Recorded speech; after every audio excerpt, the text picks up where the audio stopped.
Hello, hello. Welcome, welcome.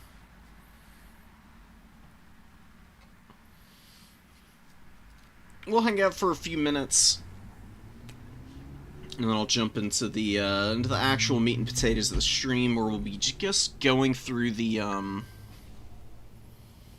replays that I got from the new player tournament, and then we can progress from there. We do have quite a few in the bank here, so we've got quite a bit to cover. I think I also have a few more that I actually downloaded and haven't dropped in here yet. So that's what I'm going to go double check on.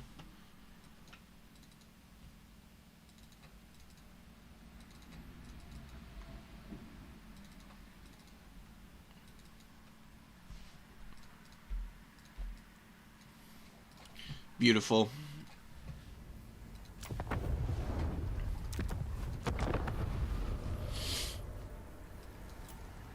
So let's see. We'll just get to where we had the tournament starting off at. Dancing with Demons did win this tournament.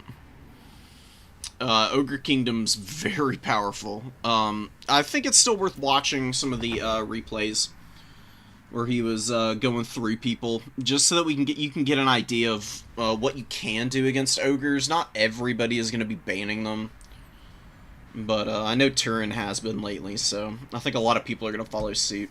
Hello, hello. How's it going, guys? What's up, Pizu? What's up, Despoiler? Yeah, life happens all the time, but it's better to deal with the IRL stuff than to disappear into the online realms, so hopefully it all got sorted out, and you can enjoy the tournaments in the coming week.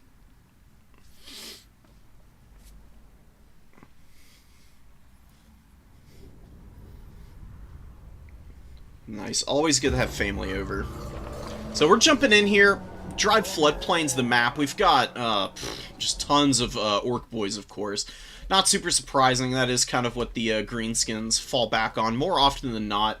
Very strong combatant, and they're pretty good against the ogre kingdoms, just because you usually have hordes of Noblars coming in the opening more often than not nowadays. I don't really see all that many Ogre Bowls anymore. It's a little sad. I would really like to see a little bit more of the Ogre Bowl style of play from the Ogre Kingdoms again, but, you know, Pigback Riders and the Noblars backing up, like, Lead Belchers and Stonehorns is just so damn cost-effective now. I've been there, Pizu. Trust me, man. I can't tell you how many times I've gotten to the semis and just absolutely flubbed my games there. It's not a pleasant feeling, but it does happen. So we've got the Noblars moving up on the points. 3 Noblar Trappers.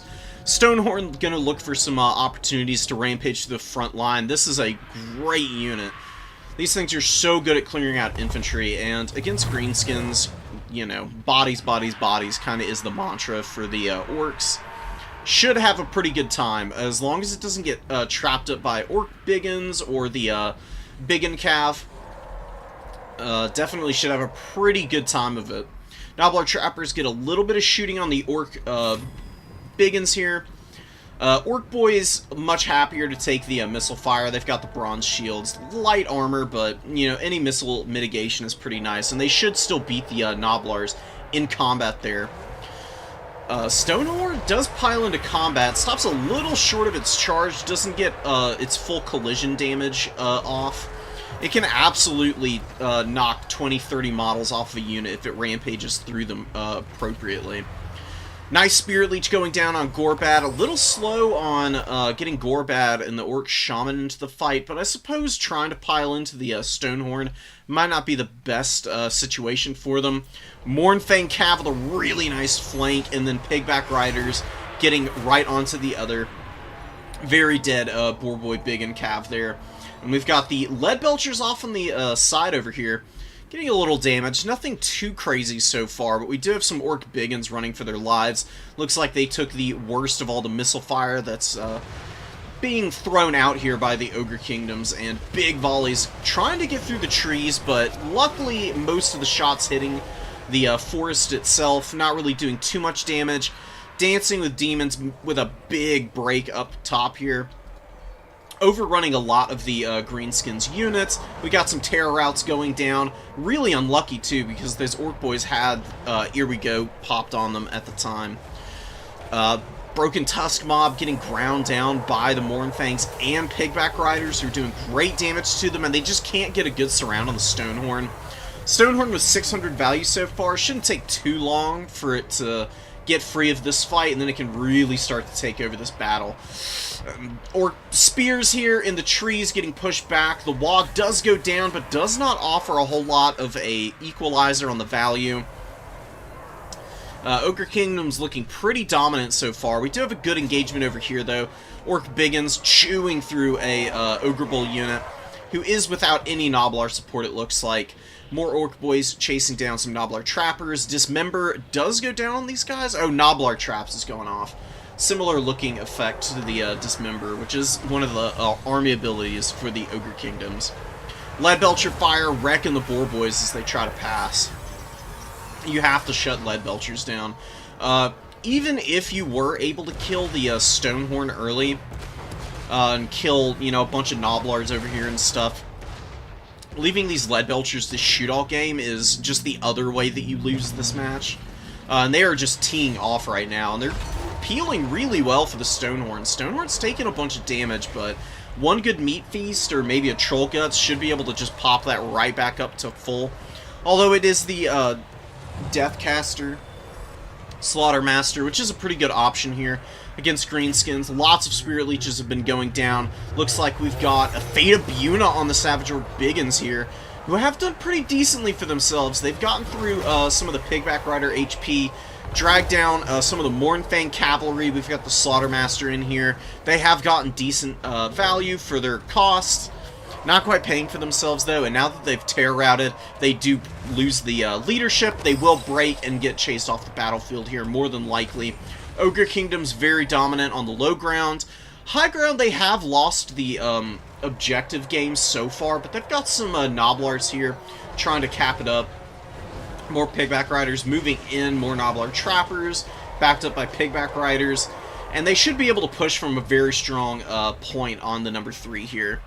They can just get up out here whenever they really feel like it, and they're done value trading and just want to go in for the final kill, and they should be able to take the point. Leadbelcher's finally getting some really good fire. Too many infantry layered up, so Leadbelchers are a pretty inaccurate unit, but when you layer your units over the top like they are now, you can see like this. When the fire comes through, even if they're firing overhead, they're going to hit the units behind them, or in the worst case scenario, they just like fire a shot through and it hits multiple units on the path through and just does ridiculous damage. Absolutely devastating fire coming in from the Leadbelchers. I don't think any of these Biggins are going to really get into combat. Handful of them make it, but then immediately rout as they realize they have no support coming up behind them except for a couple of very eager boys who probably aren't going to be able to hang in much longer themselves.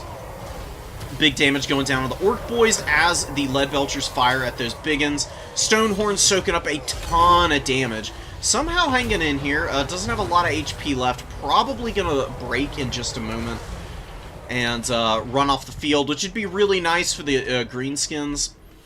Into the later stages of the game, if they didn't have to still break into this very juicy Leadbelcher position. Getting rid of the terror routes is really nice. I do fear for the possibility that they simply aren't going to be able to push up on the objectives. Once the Leadbelchers run out of ammo, you can always unsummon them. They've still got 6 volleys, which should be more than enough to take down a couple more infantry units. Then you unsummon these guys, they just go back in the pool, they start regening and get a big rebate on the cost of them. Pigback Riders definitely need to replace into the frontline fight here before the Orc War Boys are able to push through. Doing a pretty good job of it and getting in there. It does look like Free Boys kind of not realizing, you know, the power of the Pigback Riders. You really can't charge anything large into them. They just massacre everything that they come into contact with. Or maybe not massacre them, but the holding power of them, as well as the damage output, does make them one of the most cost-effective infantry units in the game. And fighting toe-to-toe with them is very much not in the wheelhouse for most factions. Usually, what you want to try and do with the Noblar Kingdoms playstyle with the Lead Belchers, you want to just bring as many of your units out as possible.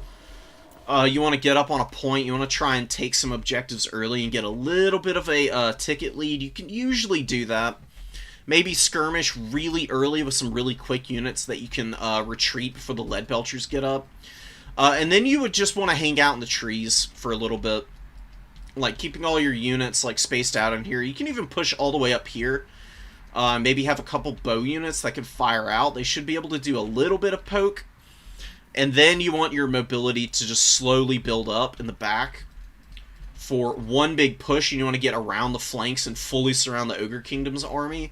That's usually the way that you handle this style of Ogre Kingdom's build. It is certainly incredibly difficult no matter what tactic or strategy you go for. You're going to have some really godly micro and hope that the Ogre Kingdoms player is not just super on top of things and able to pull all of the Lead Belchers and other missile units out of harm's way and then just jump all over you with all of the cheapo units that will outtrade you. Orc Boar Boys, they do get on to one of the Lead Belchers, but 13 models left. They still have most of the firepower available to them. Gorbad doing a little bit of something, but not going to be able to hang around much longer. Here we go, popped on him. He's been using some of the Orcs at the best targetable ability. I've seen it go down a couple of times. The issue is that it just hasn't been stacked with the other abilities that Gorbad has. So the Orcs really haven't been able to get a dominant position anywhere on the battlefield. They were holding pretty well in the number 1 and 2. They did kind of have a lackluster push onto the number 3, which is where the Lead Belchers got their early value. Once that was all handled, that's when you saw, like I said, the Ogre Kingdoms push for the number 3, and they're just taking the game over at this stage. Wrecking the Orc Spears as they try to get into combat. Lead Belchers with 1,300 and 1,300 apiece. Really nice stuff. Very cost effective. Only 1,000 gold on the Lead Belchers, man, and there's really not a lot of ways to get on top of them. Especially when the Ogres are as quick of a faction as they are. They can support these guys pretty damn easily. I don't know what needs to change for the Ogre Kingdoms now. Honestly, I feel like maybe one of the reasons that they've spiked a little bit this season has less to do with how good they are as a roster, and has more to do with the fact that their army abilities are so insanely easy to charge up. Just because it's purely based on the number of entities that they have charging into units, and with all the pigbacks and noblars on the field, you can get a ton of value on charging your army abilities. And Ogre Kingdoms have Meat Feast, which is one of the best single-target heals in the game. They've got the Dismember and Massacre, which all of those got buffs too, which I don't know if it was really all that necessary. That might be part of the reason why they're so dangerous right now in the current meta. I don't think we covered this one earlier, so I think we'll jump in here and see how it goes. I know Tabitha has been hanging out in the chat here with us, so I would like to spectate one of their matches, give them a little bit of advice, and see what else they can improve on. Because they said that they've been struggling a little bit. Yeah, the heal is like 50% of a unit's health. It's really wild. It's 1.5 per second, I think, and it lasts 20 seconds. Maybe a little bit less, but regardless, not fun. Not fun to be on the receiving end of. You've gotten something like a Stonehorn really low, and then the Ogre Kingdoms just pop that, and it takes like 4,000 healing right back up to, you know, like full HP or about half if you've gotten it really low. It's pretty brutal. There really isn't another faction with heals quite like that outside of some very isolated stuff. Nurgle with Fleshy Abundance, obviously. The Bloody Shackle on the Blood Reapers is a really strong heal. You've got Regrowth that can do a pretty decent chunk. But none of it is wrapped up in army abilities, which is where I think it gets a little bit ridiculous. Arball coming out here for Khorne right now, which is really awesome to see. I love Arball. He's a very fun lord, and he can actually chase these horse archers down pretty easily. He's got 95 speed. These guys only have 76. He should be able to get some good damage on them. And if they stop and turn around and blob up on him, he does have Fury of the Blood God, which does big damage to clumped up cavalry. It's a very powerful ability. Early on, Khorne's doing pretty nicely for themselves. Taking a little damage on Arball isn't ideal, but you can see here, finally gets these guys locked in combat. Getting some good throwing axes on point here is John Cash. Tabith is definitely needing a little support over here. Looks like Katet might be maneuvering over, definitely needs him there. I would probably send the War Sphinx off to the side point as well. There's a lot of throwing axes out on the field. Better to try and overwhelm the more isolated position before going after the main core of the opponent's army. Marauder dual weapons do beat the Skeleton Spearmen. You do have the Kitty Cat Sphinx here, as well as the Chosen of the Gods. They should be able to work down this formation slowly over time and get some pretty good damage value in. Once you've handled the back pressure, that's when you can kind of move over and focus up on the enemy's main force. Skeleton Horsemen pushing through, but going to get intercepted by the Blood Beast. You got to be very careful not to overextend your cheap cavalry. Khorne just loves feasting on cheap stuff like this. I mean, this is just free army charge, or army ability charge for Khorne. Arball back here finishing up the Horseman unit. I don't know if he's used Fury of the Blood God here, but he's certainly doing some pretty good damage. I mean, he's gotten a bunch of kills up to this point already. Ooh, Doom Divers versus Ogre Kingdoms. Maybe. That's worth looking into. I would be a little skeptical of them on open field maps, because the issue is that Ogre Kingdoms can also counter dive you, especially artillery pieces that can't really be maneuvered around. All you need is like one Ogre Bull or a Saber Tusk pack or even a Blood Vulture to land on the Doom Diver crew, and they'll be able to take that out pretty easily. They would be able to outrange the Lead Belcher, but you're going to need to dedicate a lot of protection for that Doom Diver. Throwing axes hitting the Kemrian War Sphinx. Really good value early up top here for the Tomb Kings. Elsewhere on the field, they're struggling a little. Arball is just still back here being a huge jerk, taking down a lot of the mobility. Killed one horse archer, working on killing a skeleton horseman. Shouldn't take him too long. He's a great combatant. He's definitely the type that's able to handle those kind of situations without taking too much damage in return. He's got so much armor. I mean, he's sauced on the armor front, man. 120 is pretty great. He's only taken like 1 or 2 damage from the Skeleton Horseman's base weapon damage. The armor piercing is kind of getting through them, but their stats, melee attack specifically, is pretty damn low. Should be okay there. Kemrian War Sphinx over pursuing a bit.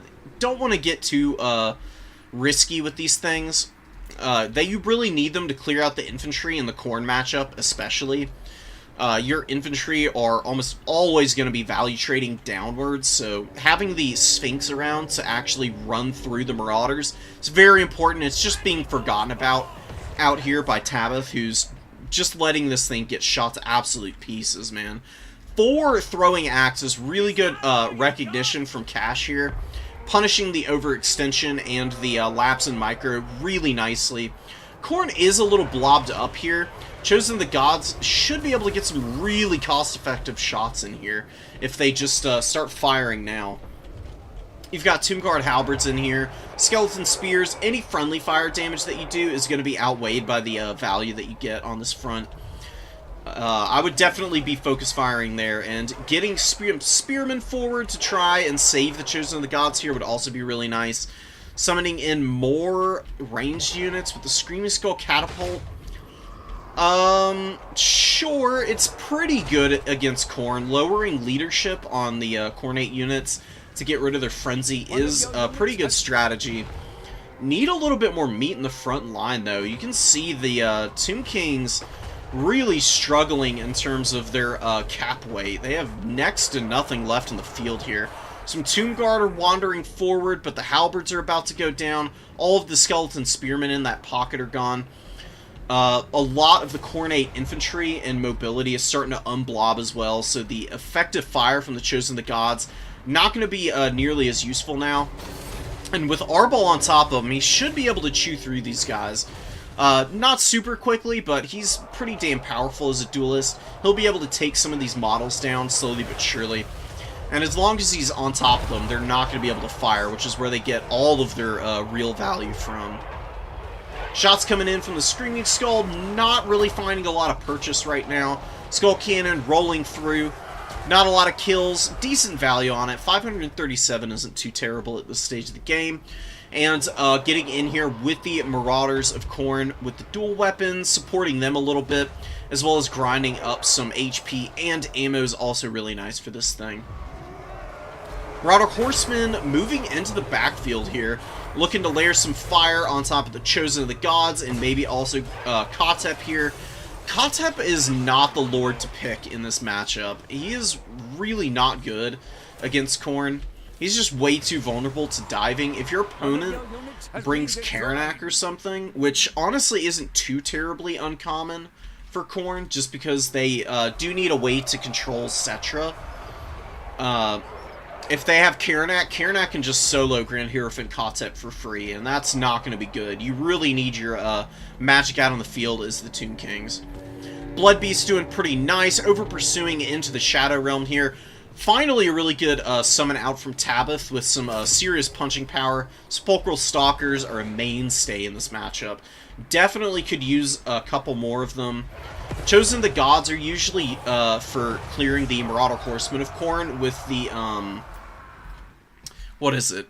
Usirian's Incantation of Vengeance, which I'm also not seeing from Kotep. Leaving out the absolute best Tomb King spell is certainly an interesting play against a faction that's very reliant on the Horsemen.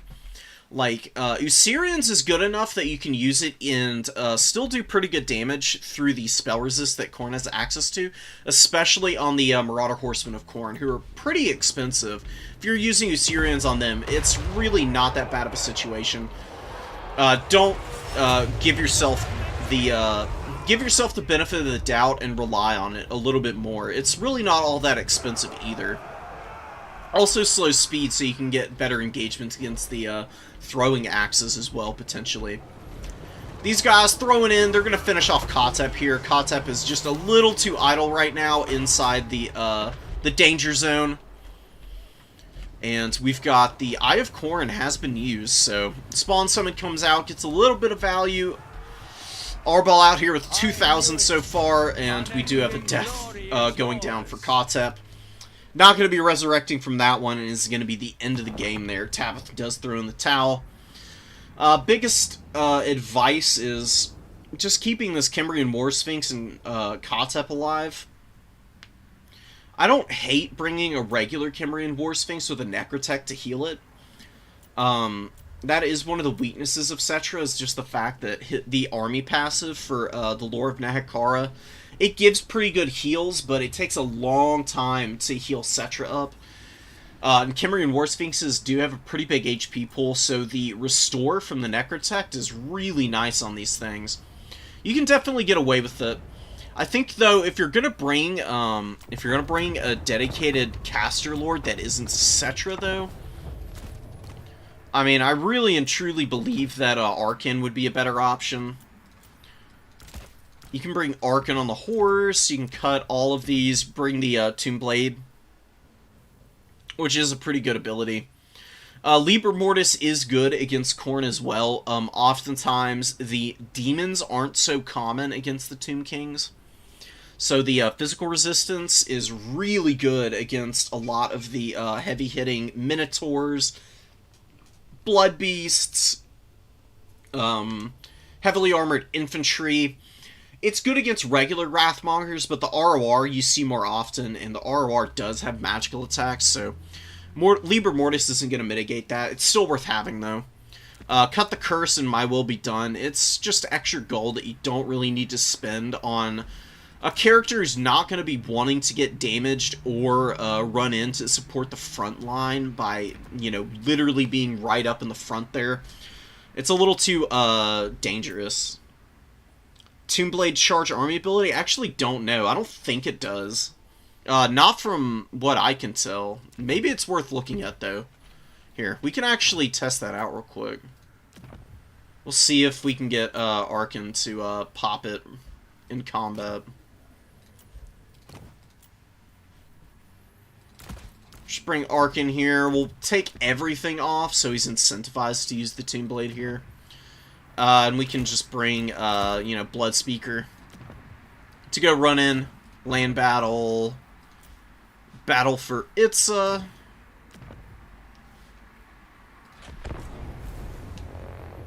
We'll check it out. I'm curious if Arkin's even going to pop it here.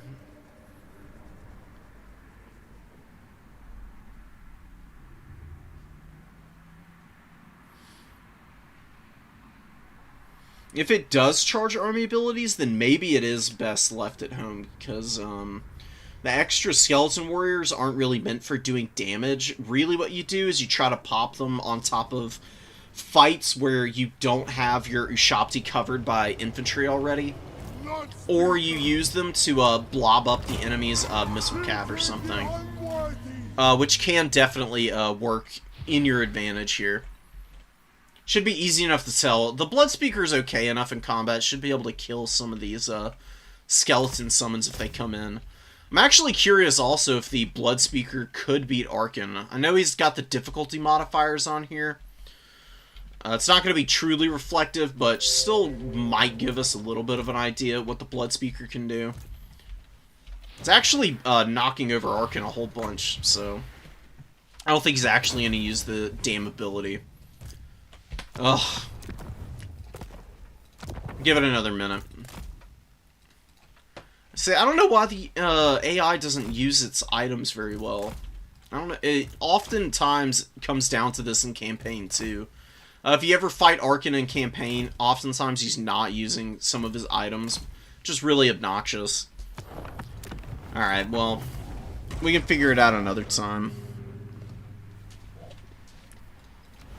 I'll wrangle up a buddy and we can do some testing on that front. Until then, though, I still think that Arkin can work. Then you bring the War Sphinx, and he can back it up. You can have Spirit Leech, and then Doom of Darkness isn't bad for leadership bombing Khorne. And Soul Blight's probably the best option, though.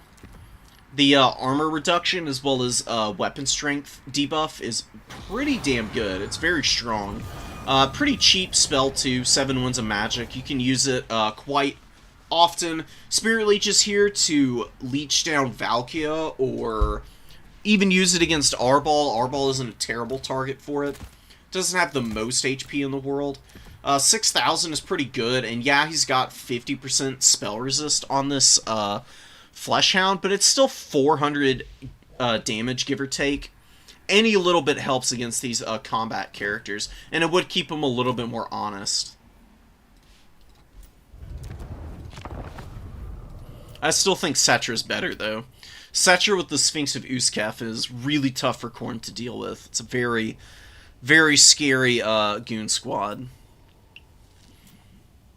I don't think we watched this Counts versus Khorne game. I don't remember seeing Scar Bloodwrath out on the field. I did release my Heroes Tier List video. Talked about Scar in that, and he's fine. I think this is one of the matchups where he would be really strong. Just being able to... oh, you know what? We did watch this game. Because this was the first one that we... cast for the actual tournament, but we'll rewatch it anyways, just to refresh our memory, and so I can talk about the problems that Scar has, even in matchups where he is pretty strong. The biggest issue just being that Bloodborne is a pretty minor heal, all things considered. And Blood Tally increasing the healing modifier by 50% doesn't really mean that he's getting 50% added onto Bloodborne. It just means that he's getting a 10% extra heal per second from this, which really isn't all that great. It's only a 30% heal at max. It gets him about 7,000 HP to work with effectively, but it's still not great. Bloodstorm Blades is awesome. If you can get them on target against enemy foot characters like the White Kings here, that's really where he can shine. Like, kind of giving up an opportunity to get in here a little bit. The White King does move forward. Skulltaker finally gets in, but does him a favor by punting him through the front line, and now Skulltaker and Scar can't really push in since he ended up back there because they don't have great mass. Only 1,000 on Scar, and Skulltaker only has 1,500. The White King's just going to sit here and think about his life for a moment before getting back into the fight. He's really, really shaking it off, you know. Took a serious blow there to the head.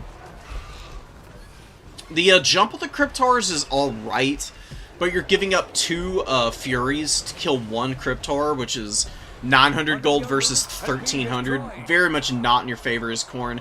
You need the Furies to counter dive, is really what they're for. You keep them in the back line a little bit. Line them up in front of where you keep your Marauder Horsemen, so to speak. So the green lines are where you keep the Furies hovering overhead. And then the blue line is where you should have all of your throwing axes, because the throwing axe cavalry could be shooting at the Mortis Engines and the Cryptors here, doing really good damage to them all the while. From what I remember of this game, Ninja just had this Mortis Engine leeching literally the entire Cornate army in the entire game. Just sucked the life out of them. I mean, you can see how much work it can do in a short amount of time. I've only had 4 minutes of the game elapse. It's already gotten up to 500 value. And it also provides a source of terror, which has sent a lot of these Marauders running. I don't hate Marauders against Vampire Counts, but the problem they run into is once Frenzy wears off, they lose immunity to Psychology. And the worst thing about that is that they're affected by fear at that point. So we'll find some here where that might be happening. Once they're not charging and they lose that bonus, you'll start to see the fear working its way in here to debuff the leadership. It usually ends up being pretty brutal. I mean, just a -8. You lose your Lord as well. All of your stuff loses Frenzy, especially the cheap stuff. They don't hold up too well in combat in general in this matchup, just because the Cryptors are very good against them. Direwolves getting rear charges on them can also do some serious damage. You don't want to trade too evenly with the Skeleton Warriors either. Skeleton Warriors actually are okay at holding against the Marauders of Khorne, just because of all the passive healing that's available. I mean, you've got the Mortis Engine that comes in, it's dropping the Reliquary Binding on everything, giving them all magical attacks, as well as the passive 0.5 per second to their HP, which is pretty damn good for the Vampire Counts. They can stack up the regeneration as well as the Unholy Lodestone with the Reliquary Binding, and you've got a pretty disgusting heal blob. It's very difficult to get through.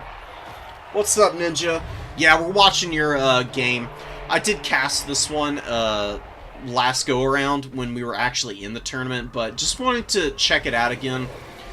Just because I wanted to talk about Scar Bloodwrath, who I haven't really mentioned a whole lot up to this point, but you can see in here, man, he's got great combat stats. With the Bloodstorm Blades active, he's up to 875 weapon strength in here, beating the living hell out of this corpse card, which is certainly something for him to do, I guess. Falls over because he tripped on a zombie, I guess. And then decides he's not interested in the corpse card anymore. Trying to get after the White King is my guess, which is a pretty good target for him. He can definitely manhandle those guys, but he's only gotten 69 kills, and now he's just surrounded by garbage. He's never going to be able to effectively value trade in there, and he's going to get chipped down the entire time he's in that blob. Almost get the corpse cart, or the Mortis Engine here. Mortis Engine squeaking away, really good invo from Jack. That was one of the better things that you made good use of. Definitely getting some very good value out of this Mortis engine. Up to 1800, running into the combat against the Marauders, or the Chaos Warriors here. Chaos Warriors are much better. They do run into some problems in their own right with leadership, but they hold a lot longer than Marauders do, and usually end up performing better overall. They just have better combat stats, which pays off in oodles of zombie kills and skeleton warriors who bounce off of the heavy armor that the Chaos Warriors bring to party with as well. Yeah, no worries, man. Hopefully work goes smoothly for you. One of your units has been... Scar does finish off one of the White Kings there. Very low on HP. Does get 1600 value here. Blood Tally is pretty nicely charged up. Bloodborne still hasn't procced. But you can see his leadership is really starting to drop here. That's another thing. 80 leadership is pretty damn strong. But if Scar is broken at any point, your opponent's chasing him off the field, and he doesn't get Bloodborne off, and he doesn't get to hang around the entire game, it can be pretty ugly. You're really relying on this guy to be able to anchor objectives if you've got him out here. One of your units More Marauders coming out, more Chaos Warriors running for their lives. Skull Crusher's running around looking for an opportunity, but not really finding much of anything. This is the stage of the game, as Corn, where you can basically just call it. I mean, if you haven't killed the Mortis engine by the mid-game, even if it's worn out by this stage, it's gotten 3,000 value. It has probably healed another 1,000 damage worth on all of the Vampire Counts units.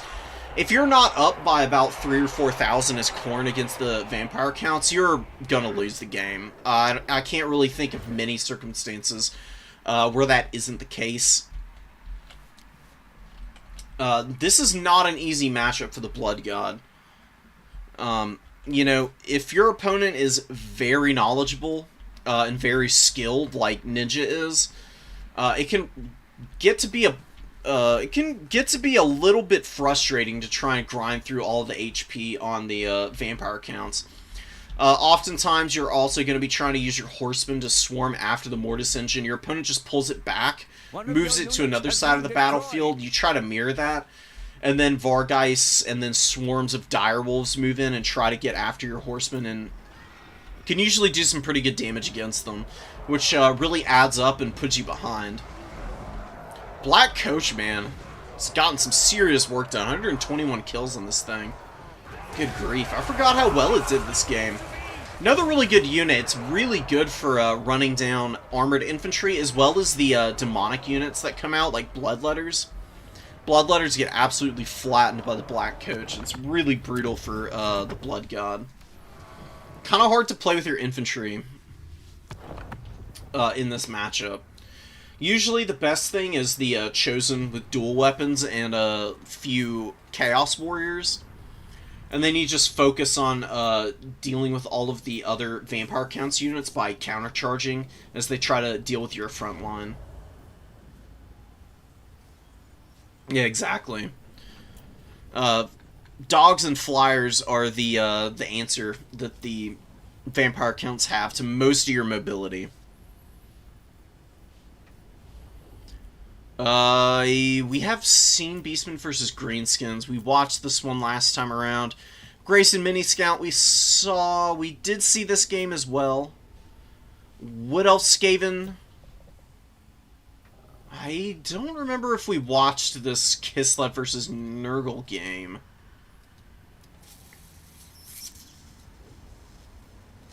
Actually, don't think we have. So, let's jump into this one and see what we got. Dak Ninja has been bringing Nurgle in quite a few of the new player tournaments lately, and been doing pretty well with them. Nurgle is a pretty decent faction. They're pretty difficult to use, though, because they're, you know, so damn slow. And the bad matchups that they have are pretty terrible. But if you're able to get all your heals off as Nurgle, or use the Chaos Lord, Streams of Corruption, and Miasma of Pestilence, backed up by the Children of Nurgle passive, Oftentimes you can outpace your opponent in terms of the damage that they're dealing with your own healing. Against Kislev, I'd be a little shocked to see Nurgle win here. It's usually a pretty bad matchup for them.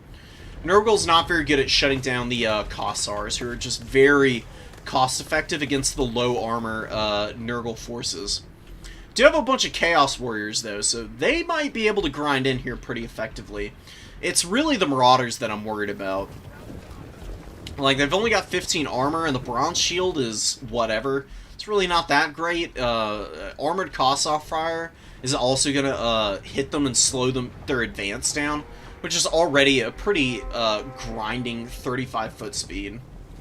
Faster than some infantry, but still not quick enough to be able to pressure the back line here. And a big commitment to the Hero Corps, which is going to have to put in some serious work. Zarina Katarin's usually pretty good at kiting big blobs of heroes around like this. Especially on the Worm and on her sled. Her sled is probably her best mount. But even on the Worm here, she should be able to skirt away. She does have Ice Sheet. Or no, this is Death Frost, no Ice Sheet. Honestly, I don't like Death Frost all that much. It's a decent Spirit Leech type spell, but I think that Ice Sheet, Ice Maiden's Kiss, and the Frost Blades are the much stronger options for the spells. They just do so much freaking work.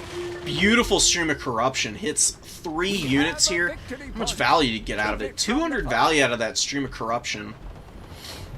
Kossar's starting to open up on the Marauders. Should be able to start doing some good damage to them. If you get some good flanking fire, that is. Like, this Kossar unit could turn around, blast these guys on the flank, and then just wait for the Chaos Warriors to get up here. It's going to take them a little while. They've only got the 28 speed. They really should be helping out their fellow Kislevites here. Streltsy kind of get blundered in, and now we've just got huge spell casts going down from Zarina. Really nice damage on those Marauders, but an even better Stream of Corruption goes down to get through the Kossars and the Streltsy armor. Worth overcasting it every chance you get. I mean, this is such a good spell. 36 damage overcast, it's not even double the cost, which is pretty crazy. Looks like a Frostfang going down. And it does pretty good damage to the Marauders. Definitely going to help peel for these armored Kossars eventually, hopefully. And the Balalaika of Arai is affecting them, giving them extra stats as well. And I wouldn't be surprised to see the Patriarch start popping the heals in here. Looks like one has already been used. Getting beat up by Kha'Zix pretty badly, though. Zarina definitely needs to try and push Kha'Zix away from the Patriarch here before he absolutely beats the hell out of him. Oh, and a beautiful Rancid Visitations goes down. Really good sniping spell, man. Overcasting Rancid and then diving onto enemy lords oftentimes is a pretty quick way to guarantee a win for your Hero Corps. And the issue that Kislev's running into is that they really haven't been able to fire their missiles very effectively. They've kind of wandered into combat all across the battlefield with a bunch of units that either outtrade their infantry or just take forever to kill for the armored Kossars. Like, you can see the Chaos Warriors of Nurgle here are actually putting a pretty good beatdown on these Kossars. Even if they weren't winning that combat. By the time the Kossars finish this fight here, the backline is going to have become a complete morass of Nurgle units. We got Barons of the Bog rampaging through the Streltsy here. Look how spread out this unit is, too. Like, they have models all over the battlefield. Absolutely no unit cohesion, and they're really not going to be able to do a whole lot of damage because of that. Usually, when you've got monstrous infantry-type units on top of your infantry, the way that they get damaged is by your guys surrounding, kind of like what's going on over here. They get their swings in, they're hitting on the rear of the unit where the melee defense isn't really coming into play. But with all the models spread out and the Toads just disrupting them constantly, it should be a pretty easy fight for the Nurgle forces here. Marauder Horseman chasing down the Zarina, the Patriarch looking to get over and try and heal her. She's taking a bunch of throwing axe fire as she goes, though. These guys can run next to units like this and still throw their axes. As long as they're not engaged in melee combat, they can just kind of run along. and they still throw in, which is pretty nice. Get some pretty good value that way. I wouldn't really recommend it for them, just because Zarina it does have pretty good damage.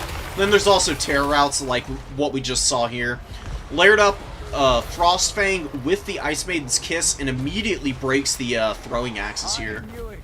But Nurgle has basically won this battle. I mean, they have cleaned up most of the Kislev front line, and none of the missiles were used very effectively, so that was just really unfortunate. Kislev, if you're going with a big gun line like this, is all about positioning, and there just wasn't any from the Kislev player here. Loki needs to do a much better job of playing patiently with a gunline faction like this. You can just, if your opponent is moving up on all the objectives at once, try and focus on one to take, and just overwhelm it with firepower and just blast everything you can possibly focus down. Move all your units into a defensive position around the point. If your opponent doesn't push you, once you get set up, that's when you start thinking about making a play for some of the other objectives, which shouldn't be too tough for Kislev. They've got great mobility.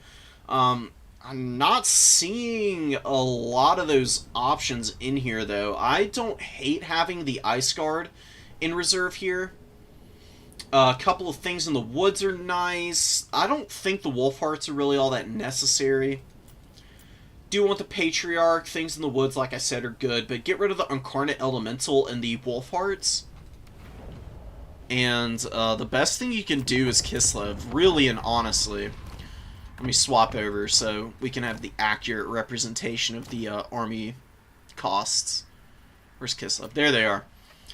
So you got Zarina. Got her on the Frostworm. You know, you can bring Frostfang if you want. I don't really find it to be all that great. This is usually the spell kit I run her with, especially against demon factions. You know, Ice Maiden's Kiss, very powerful against the actual infantry, as well as slowing stuff down. Even in a pinch, you can use this to slow up the enemy's heroes that might be coming after you. Use Ice Sheet as well. And then the reinforcements, you can bring one of these guys we saw. Wolf Hearts, 1150 is a little expensive for my taste. Honestly, I would just bring a bunch of Winged Lancers, Costified Dervishes, and the things. Much better front line for you. And then you can maybe bring another Ice Guard with swords. They're really not bad here, although maybe against Nurgle you want the Glaives. Just because these are better at killing Plague Toads and stuff. Nurgle doesn't dive with Furies nearly as much as Khorne and Tzeentch do. So, having the Glaives for countering Nurgle heavy cavalry as well as Plague Toad swarms, honestly not a bad idea. And then maybe the Watchmen of the Night, very good anti-infantry unit. And they've also got Rabble Rouse for immune to psychology, which is pretty good against the demonic factions. Just being able to imbue this on a bunch of units on one of the objectives can help you out a lot. And then Winged Lancers run around. They just hammer stuff down with the charges. I mean, Glorious Charge is such a good ability. Charge bonus being doubled, or the duration of the charge bonus being doubled, as well as leadership penalties for units, even if they take head-on charges, is pretty punishing. You can wear stuff down pretty quickly with some good Winged Lancer play, man. And Nurgle struggles to answer these very effectively. They don't have a ton of units that are quick enough to catch them. And then the few units that they do have that are good counters, like the Rot Knights and Plague Ogres. Where are the Plague Ogres at? Oh, why are they in the infantry section? I figure they'd be over here with monsters, but whatever. Probably just because they're modeled after the Ogre Kingdom stuff, and Ogre Bulls and stuff are in the infantry section there as well. But yeah, both of these counter units are very expensive. Winged Lancers do fine against the Chaos Knights. Bile Trolls are a decent answer. You don't see a ton of Bile Trolls, and Bile Trolls are also very vulnerable to missile fire. So, if I were Loki playing against Nurgle next time, I would just bring more Winged Lancers to hammer home against the Marauders and the Chaos Warriors. You can do good damage against both.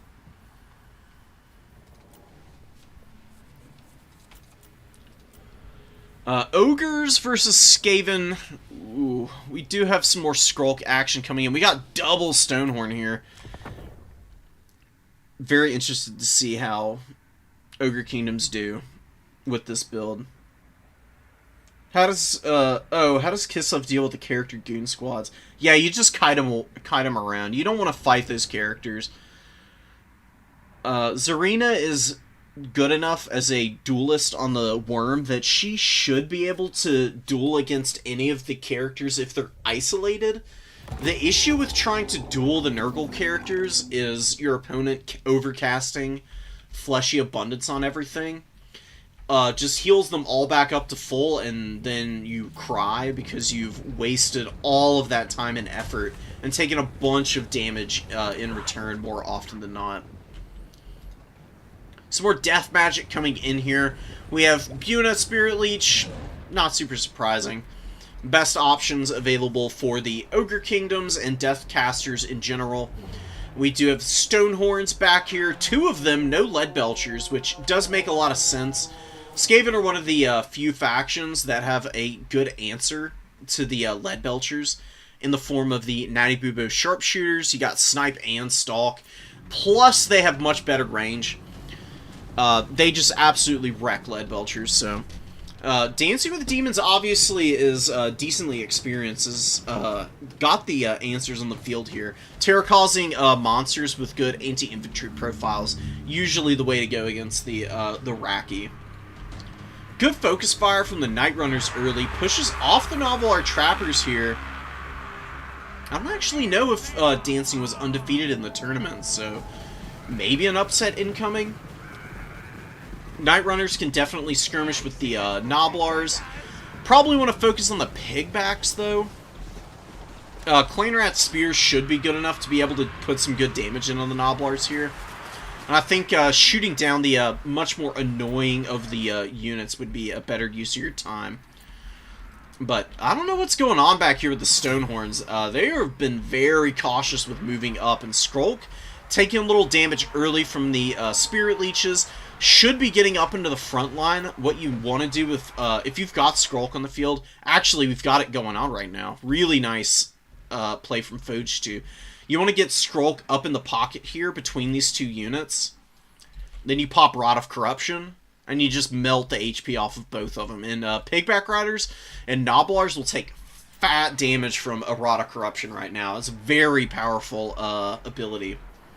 Poison Wind Globes being left to their own devices, though. Blood Vultures all over these guys, really screwing them up right now. And more Blood Vultures coming out, but some Wolf Rats with Poison do push those off of the Natty Bubo Sharpshooters, who do have 27 models left. Very healthy still. Nice Dismember coming down, locking the Wolf Rats in place, stopping them from being able to lock most of the Blood Vultures on the ground. And it looks like they're going to be able to push into the backline here and just get right after these Jezzails. Does keep them up in the air so that they're not taking too much damage. But the Natty Bubos guys, they should be able to get a volley off here and break their leadership, which hopefully is going to leave them free enough to be able to start focusing down the Stonehorns, which have moved up into the front line and are starting to rampage a little bit. Running over a Clan Rat unit, Pigback Riders moving in. A little bit of fire from the Poison Wind Globes, though, doing some nice work against these guys. Don't ever worry about friendly firing your stuff as the Skaven, unless you're doing this, where you've got your own Poison Wind Globes shooting another one of them. That you don't want, but killing Clan Rats and Skaven Slaves is very much a winning play for you in a lot of circumstances. You can just throw bodies out onto the field better than every other faction in the game. And killing your opponent's elite stuff is really the only thing that you need to focus on as the Skaven. Skrulk does not need to be fighting a Stonehorn. No, he gets punted several hundred yards and is going to get run over by this thing now, probably. He's a good combatant, but being infantry-sized and the big damage potential that the Stonehorns have should make pretty short work of our nasty little fella here. Manages to avoid a blow, gets a nice little swing in. Contaminate also is going to be debuffing the leadership here if he actually connects, but Another big swing in there, and he might actually terror out. I don't know if he's immune to psychology. He does have frenzy, so as long as the leadership is high, he's okay. But you can see it goes down there, and he is very susceptible to the terror routing now. Gets hit by Spirit Leech as well. Skaven front line is a little bit haggard, but they've done decent enough. The issue is that they haven't been able to do much damage to the Stonehorns. Stonehorns find Natty Bubos in the back here. This should be a very short fight. These guys are dreadful in melee combat, even under the best of circumstances. And a giant 5-ton monstrosity that's partial like granite and rock with an angry ogre on top is definitely not what they want to be locked in combat with.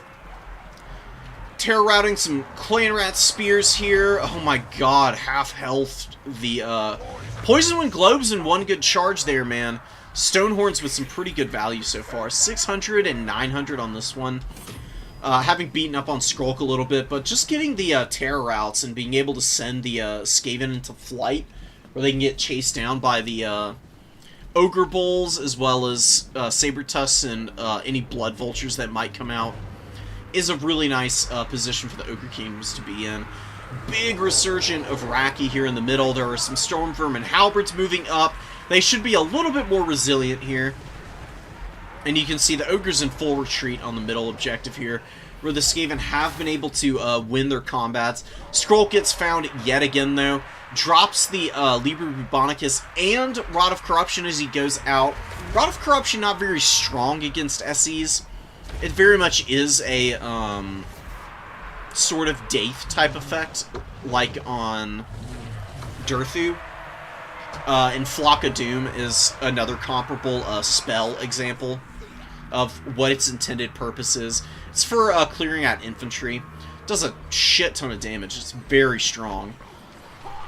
You gotta get good uses out of it, though, to justify bringing Skrulk. Skrulk is like Ikit, but Ikit if he didn't have... Obviously, if he didn't have the technology, and you weren't really expecting to keep your lord alive by cutting him around nearly as much. Skrulk gets by running into combat and kind of disappearing into the morass of Skaven units on the field. But when your Lord has Spirit Leech on the table and is able to just drop overcasted Spirit Leeches at will, it's a very good way of killing a very annoying unit like this. And our poor Rat Boy does go down, carrying the biggest goddamn buck I've ever seen in my life. This thing's got away at least 100 pounds. Not able to put the rest of the faction on his back, though, and carry them. And Foge 2 does go down to some really good Stonehorn play.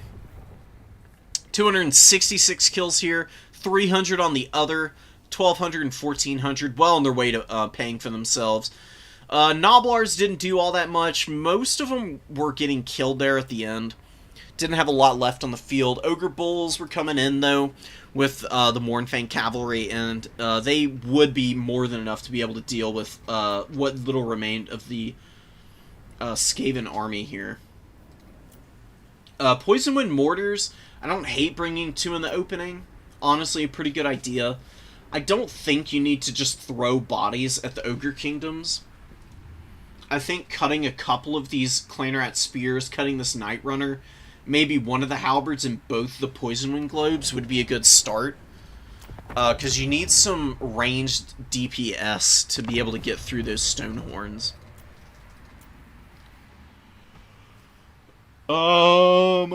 Rattling Guns honestly aren't a bad answer because they do debuff speed. And if you bring Skrulk, he does have access to Bless with Filth, which imbues poison on all units, which includes missile units. So you can stack that on top of the Rattling Gun suppression effect. And how much speed reduction is that giving you? I mean, 45% reduction on speed's pretty damn punishing, so I think that might be worth looking into. You get a couple of good volleys off with the Rattling Guns. You can probably chunk the 8 Stonehorns down pretty much in a couple of volleys, because the issue with the Stonehorns, that they run into with the Ratling guns. They're such a big model. Ratling guns are not very good at shooting stuff like cavalry or infantry, but big SEs and flying units are their bread and butter counters. They're very good against both of those, so I think they would have been a little bit of a better option. But I do like having a bunch of Storm Vermin.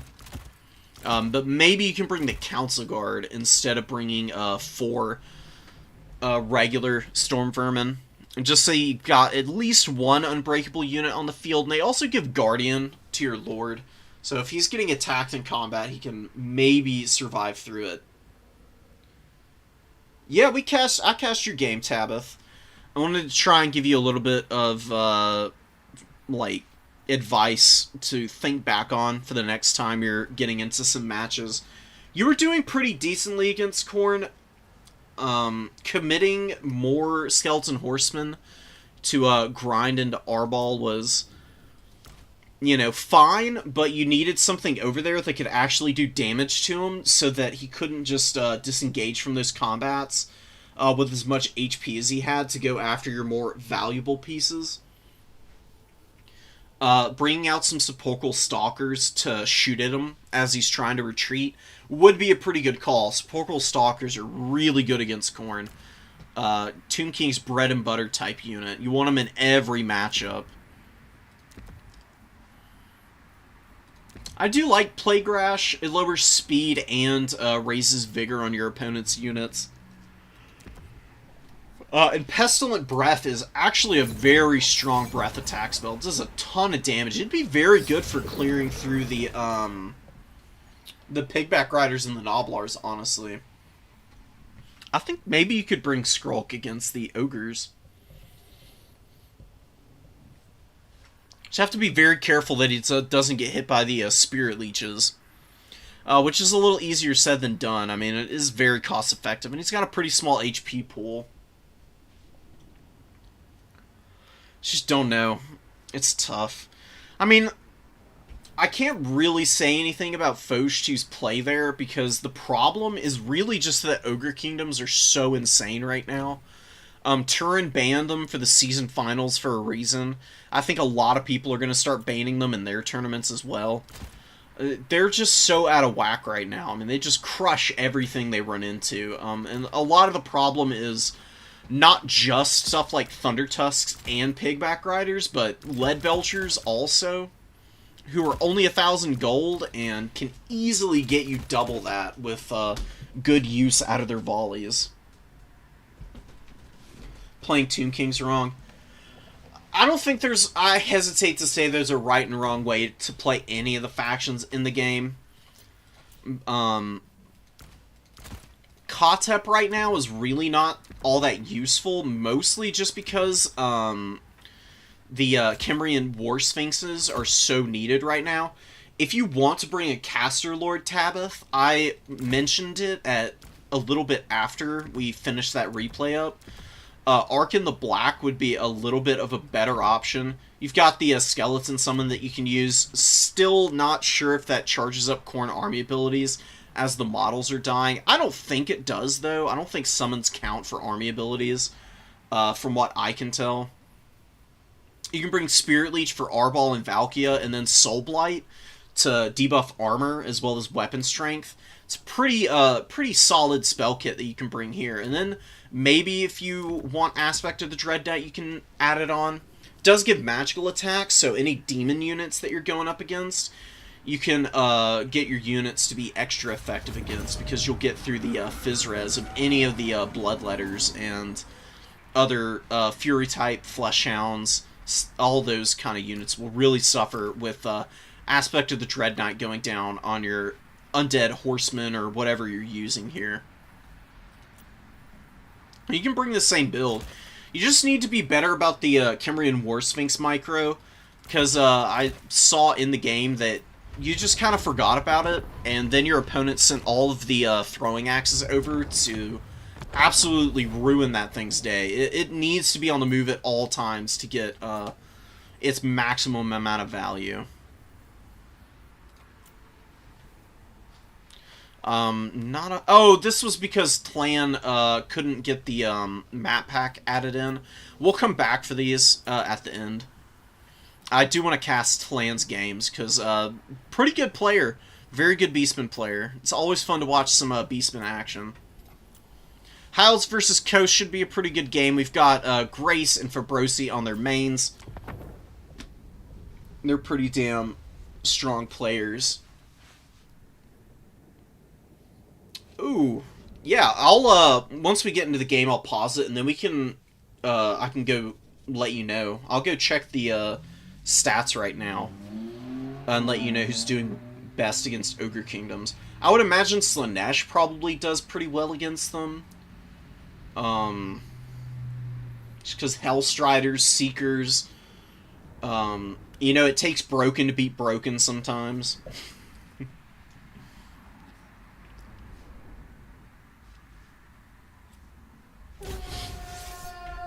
Alright. Let me jump out.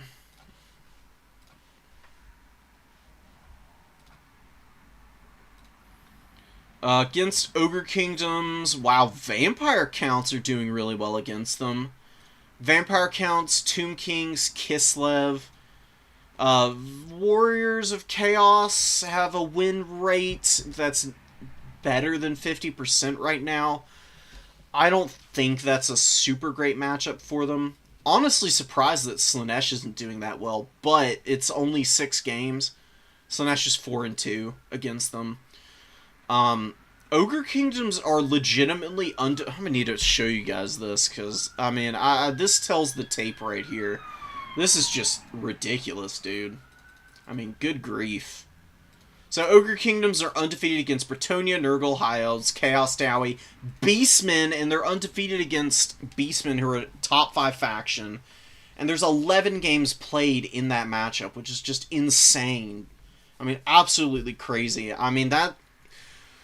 Like, good players are going to be able to win plus matchups, but the fact that a faction is winning 100% of their games against another top 5 faction is pretty wild.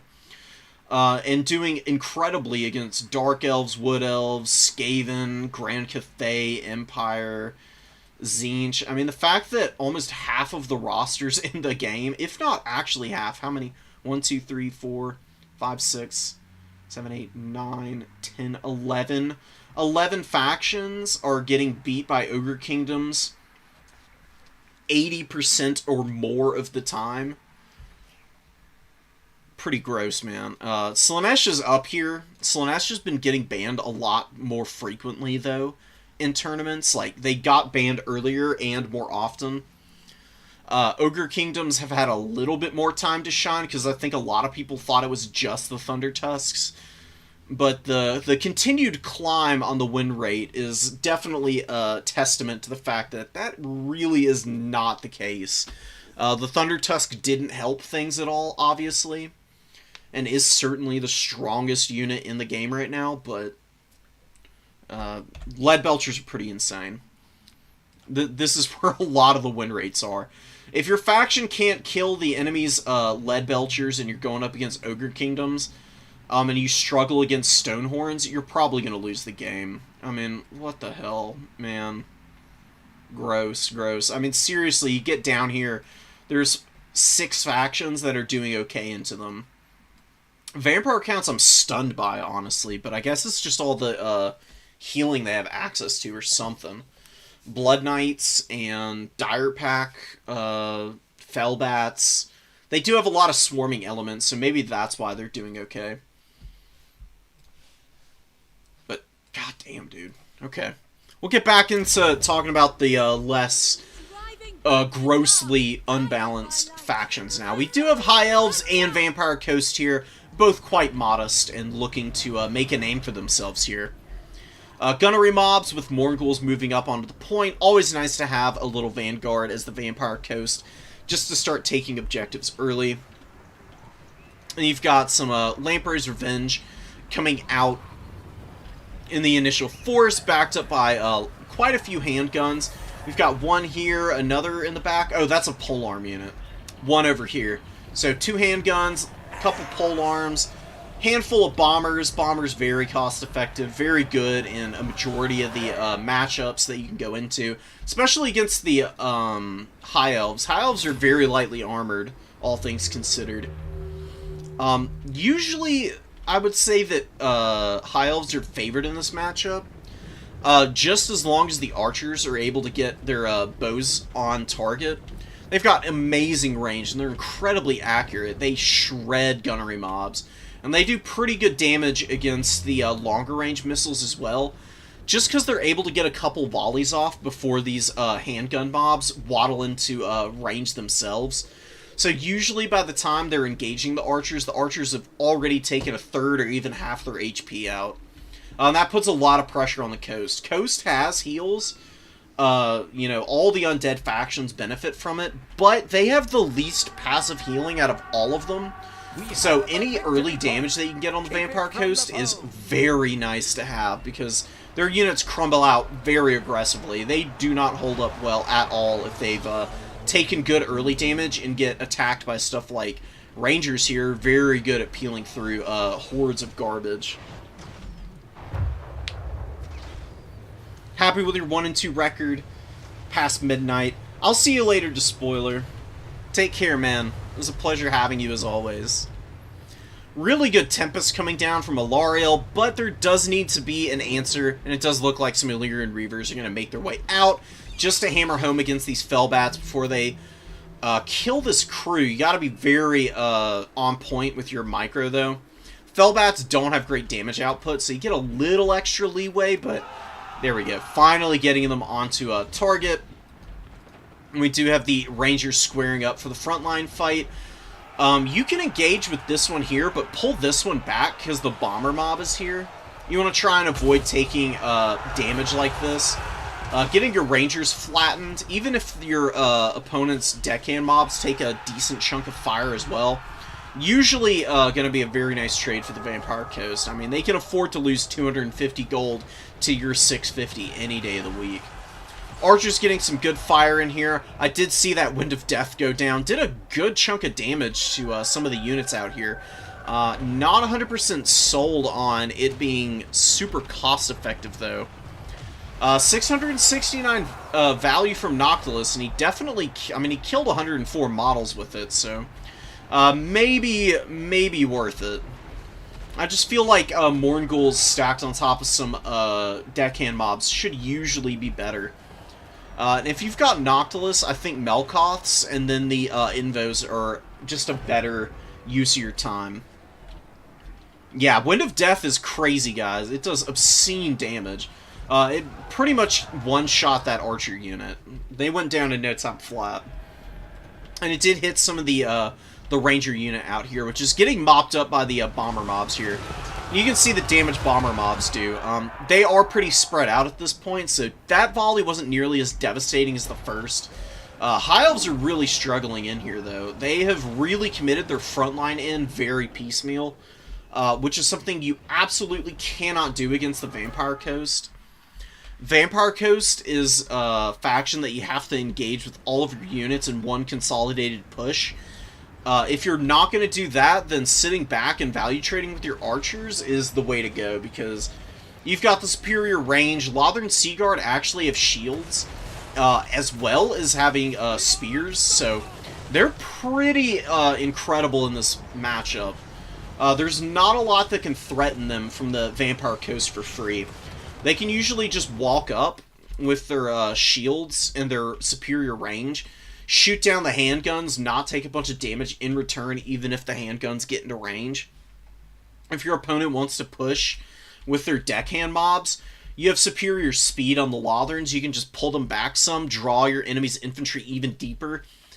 If the enemy infantry turn around, you just stop the Lotharns, fire in, and finish those frontline units off, and then you start developing out the Illyrian Reavers, Silverhelms, and all the other units that are going to dive into the back line and hammer down the like bomber mobs and the handguns that you can't get after with your archers, as well as Morngul's. Morngul's are very squishy against shock damage because they only have 30 armor. Silverhelms actually do a ton of damage to Morngul's on the charge. Illyrian Reavers and Rangers are threatening the back cap here. Grace is hanging in on this game. Has lost one of the Eagle Claw bolt throwers, and the other one, the crew is all the way up here, finally running back, maybe? No, it looks like they're being sent into combat. What is going on here? I don't think that Grace realizes these guys aren't crewing the weapon right now, because it is highlighted as if they're over here. That's why I came all the way over here to begin with, so not sure what's going on there. Polearms chewing on Warlions of Trace. Warlions are good against other gunline factions, but mortal gunline factions are where they really shine. I don't think they're very good against Vampire Coast. Warlions just don't have a lot of armor to chew on in this matchup. Like, the only things that they can go in and fight, really, are the Depth Guard. But you don't see a lot of Depth Guard dual weapons anymore. Usually, you see the polearms more commonly, just because the polearms have really strong combat stats anyways, as well as having the AP and an insane bonus versus large of 28. Warlions are not going to do well into this fight either. I think they're better left off the table here. And just going with a disgusting number of archers is probably going to be a lot better for the High Elves.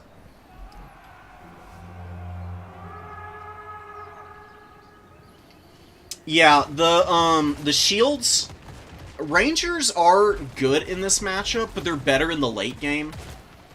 You know, a lot of people say, and this is a general rule of thumb, swords first, spears later. Against Vampire Coast, though, I think you actually want spears first and ranged first over your swords.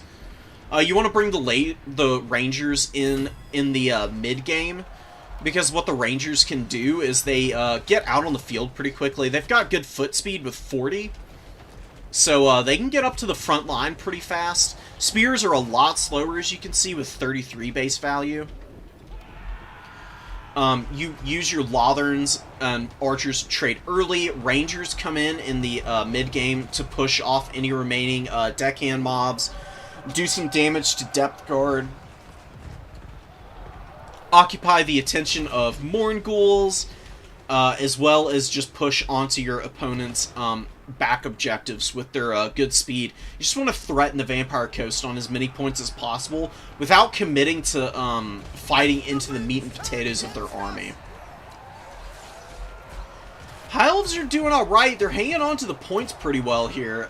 They are down in value, which I'm very worried about. Lamprey's Revenge looking very, very uncontested over here on this point. Haven't lost a single model, taking some arrow fire now.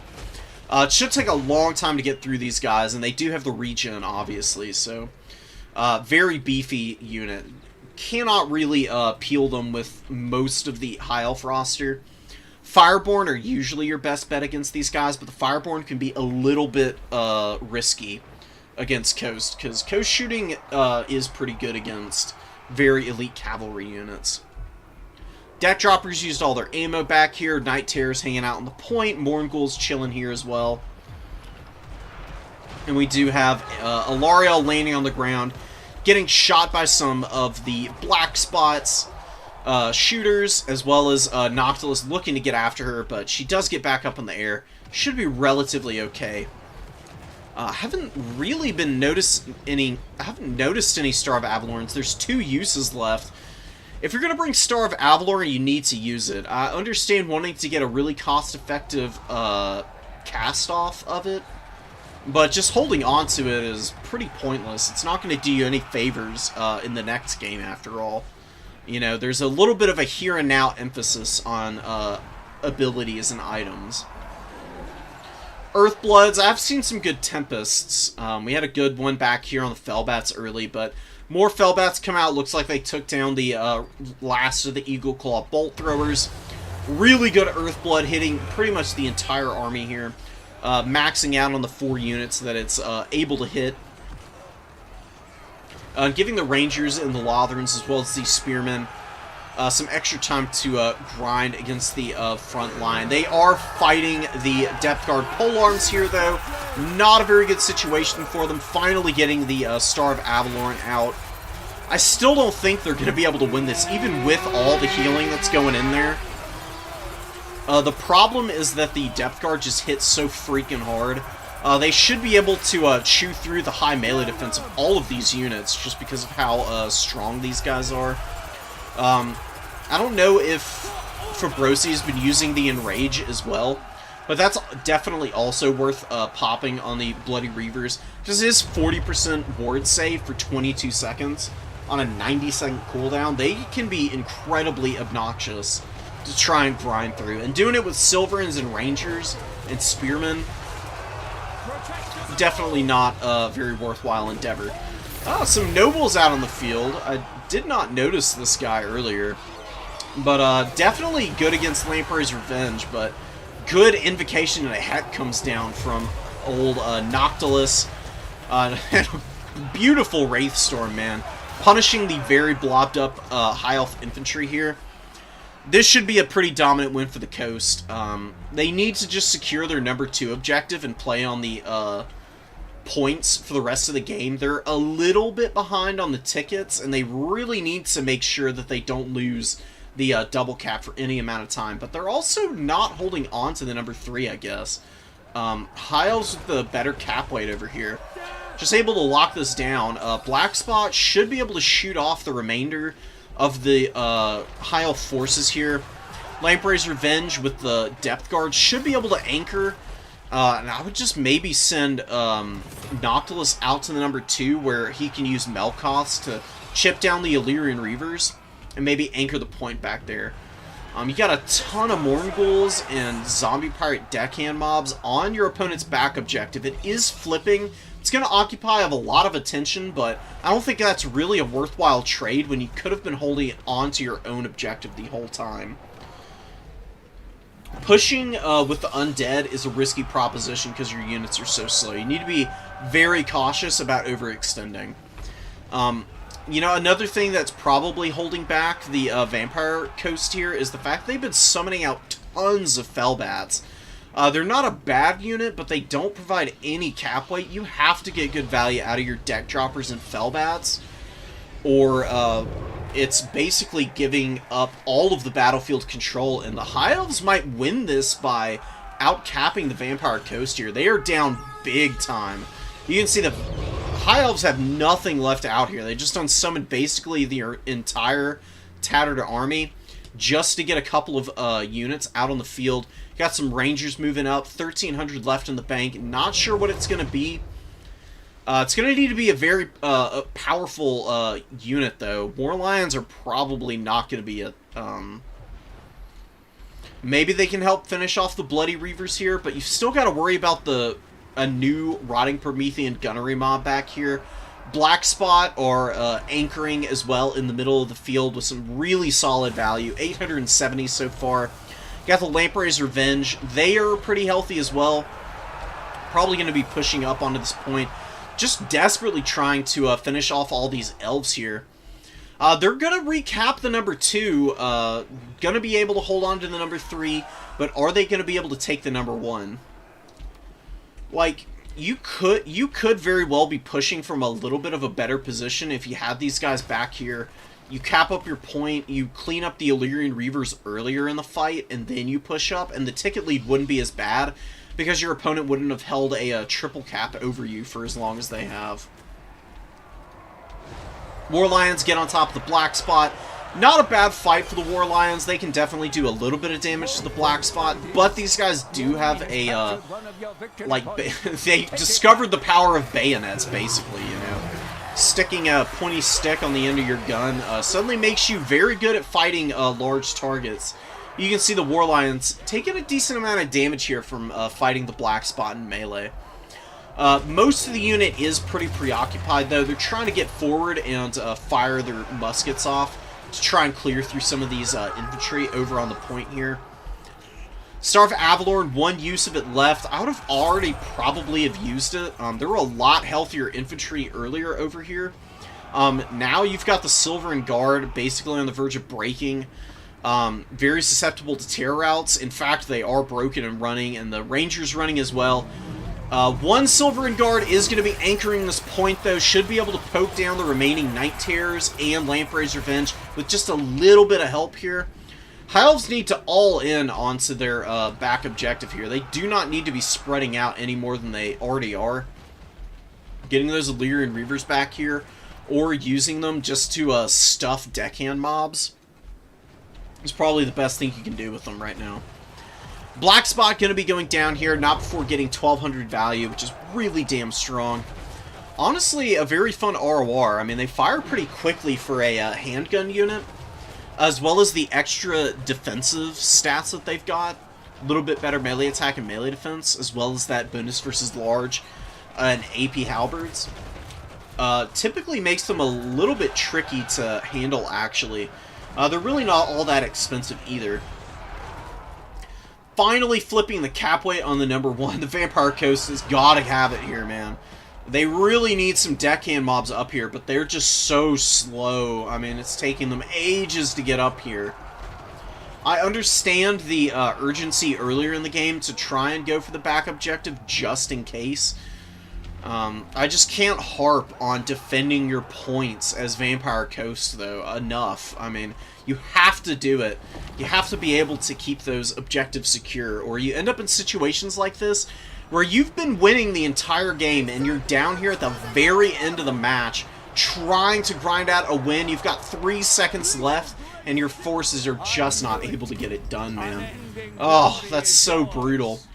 Very nicely played from the High Elves, though. I mean, they did a pretty damn good job of stuffing their opponent back. They cleared out most of the enemy units with any cap weight on the field in the form of the deckhand mobs early. And then the Mournghulls and the Lamprey's Revenge were really the only things left out there for quite a while. Backed up by the Bloody Reaver Depth Guard and the Black Spot, and then it was only at the end of the game that Fabrosi was resummoning all of the infantry.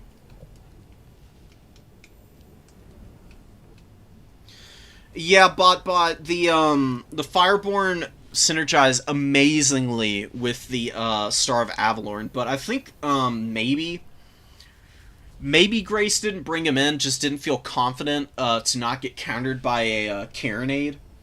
Carronades are amazing against the Fireborn. They kill models outright, and then all the healing in the world can't bring back 1,000-year-old elves from the dead.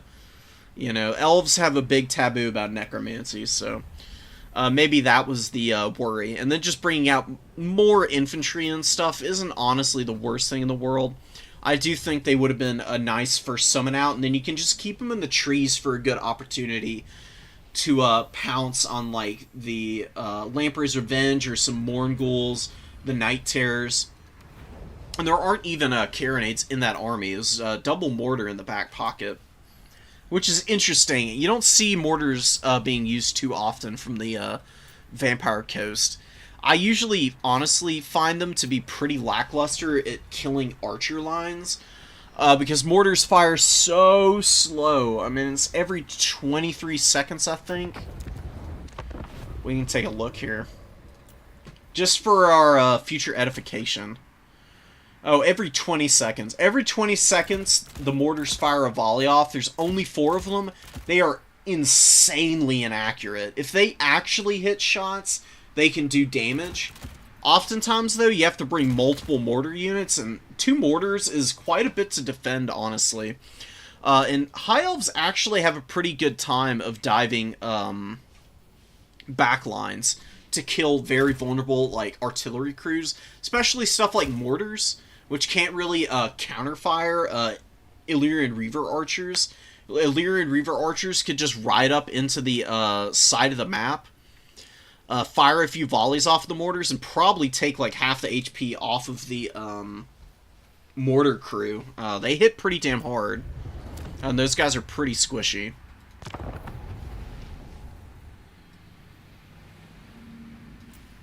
Ooh, yeah, High Elves versus Slaanesh. I mean, I do regret to inform you that that's a pretty bad matchup. But if you're going into Slaanesh, honestly, the best thing you can probably do is just like the cheapest possible Lothern Seaguard box. Just bring a ridiculous amount of bodies for the Slaaneshi army to have to deal with, and then just absolutely pound them at range, man. You can bring, like, an Archmage on, a Great Eagle or something. With, light magic. So then you've got Net of Amontok. You can use Armor of the Stars might be okay to use in this particular situation.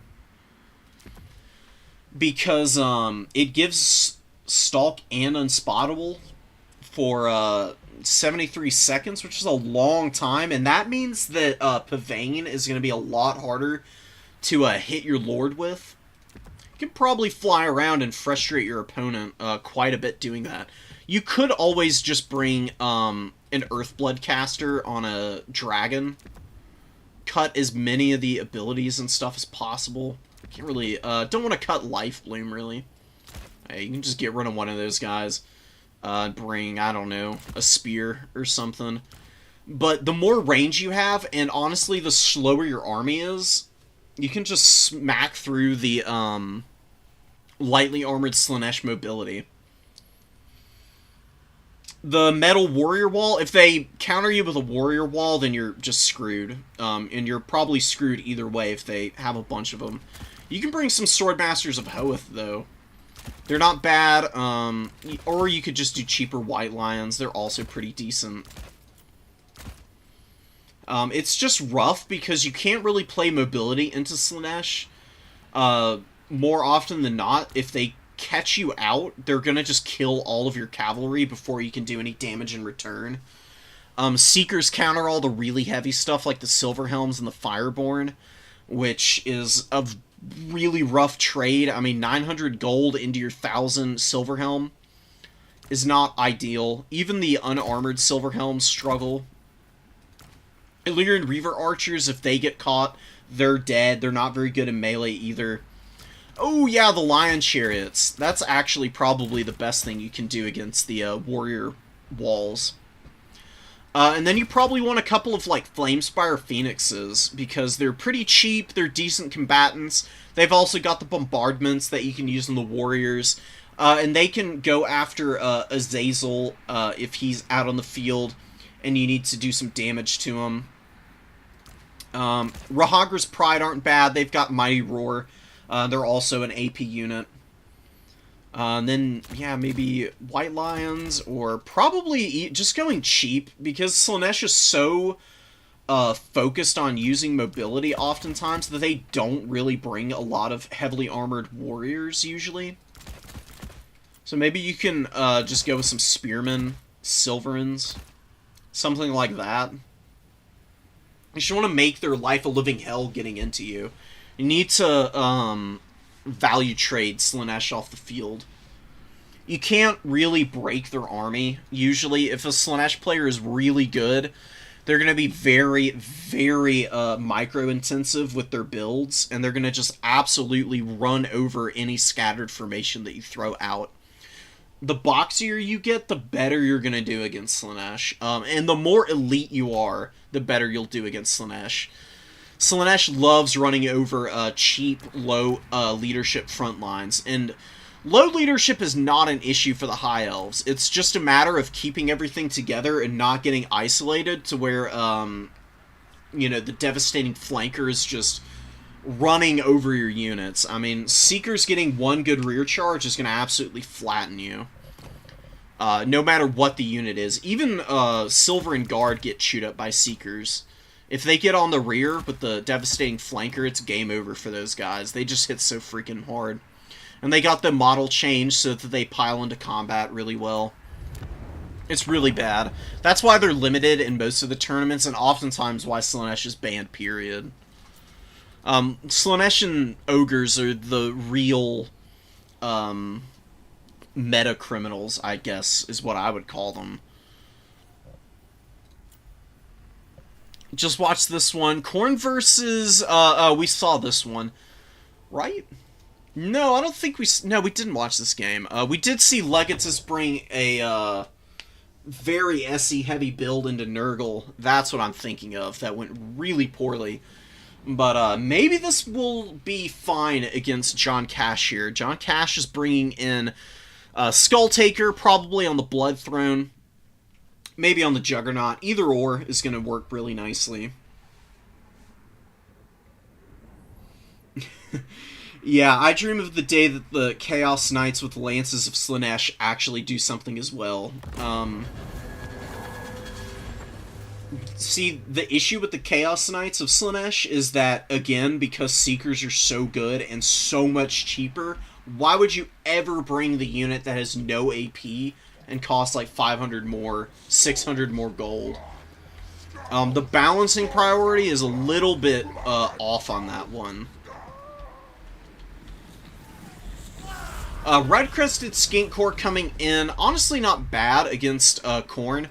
Red-Crested Skinks trade pretty well into the Marauders and even the Chaos Warriors. They're going to get absolutely flattened by the Skull Reapers.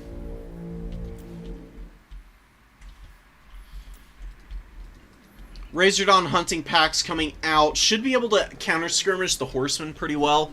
I think we see 2 of these guys because the intention is to use them to counter the Wrathmongers, who are very meta for Khorne right now. But not bringing any of those from Legatus right now, or from John Cash. He's just running in with Scar Bloodwrath, who might have a little bit of a rough matchup here. I mean, Mazdamundi and the Saurus Scarvet probably going to be able to do some big damage to him, and Skulltaker takes a big volley early on. Gets absolutely hammered by the Razordawn volley, and then charged by Ripperdactyls, but good micro pulling him back. Oh, Revelin Slaughter proccing there, giving the extra leadership and melee attack, and beautiful throwing axe fire, arcing in and taking down one of the Ripperdactyl models, doing a ton of damage to them in general. Big, big, big payoff there. Very decked out Scar Bloodwrath, very expensive. Inevitable Horror, Bloodstorm Blades, and Scaremore's Butcher, so he's his full 1950 cost here. Some of the abilities have been cut on Skulltaker, though, so obviously this player is aware that you don't have to just full commit with the abilities on everything. I really think Scar Bloodwrath is best with nothing on him outside of Scaremore's Butchers. He's 1550 and he's still a really good combatant. Bloodstorm Blades is a really funny item because it gives him an insane boost to his weapon strength. But he's pretty slow, so if your opponent's paying attention, they'll just run away the second you pop that. And Inevitable Horror, I really haven't found many uses for it yet. We'll figure it out someday. Beautiful volleys from the Razordawns right now, man. They got a big volley off on those throwing axes and burst one of them down to less than half their HP. Just right off the rip. That's really nice. Ton of Furies coming in, though. This is not the best way to dive with Double Fury. If you're not going to occupy... If you're trying to kill one unit, what you do is you engage with one Fury in the front. The other Fury flies over behind and then rear charges them. Because then you actually lock the unit in combat as well.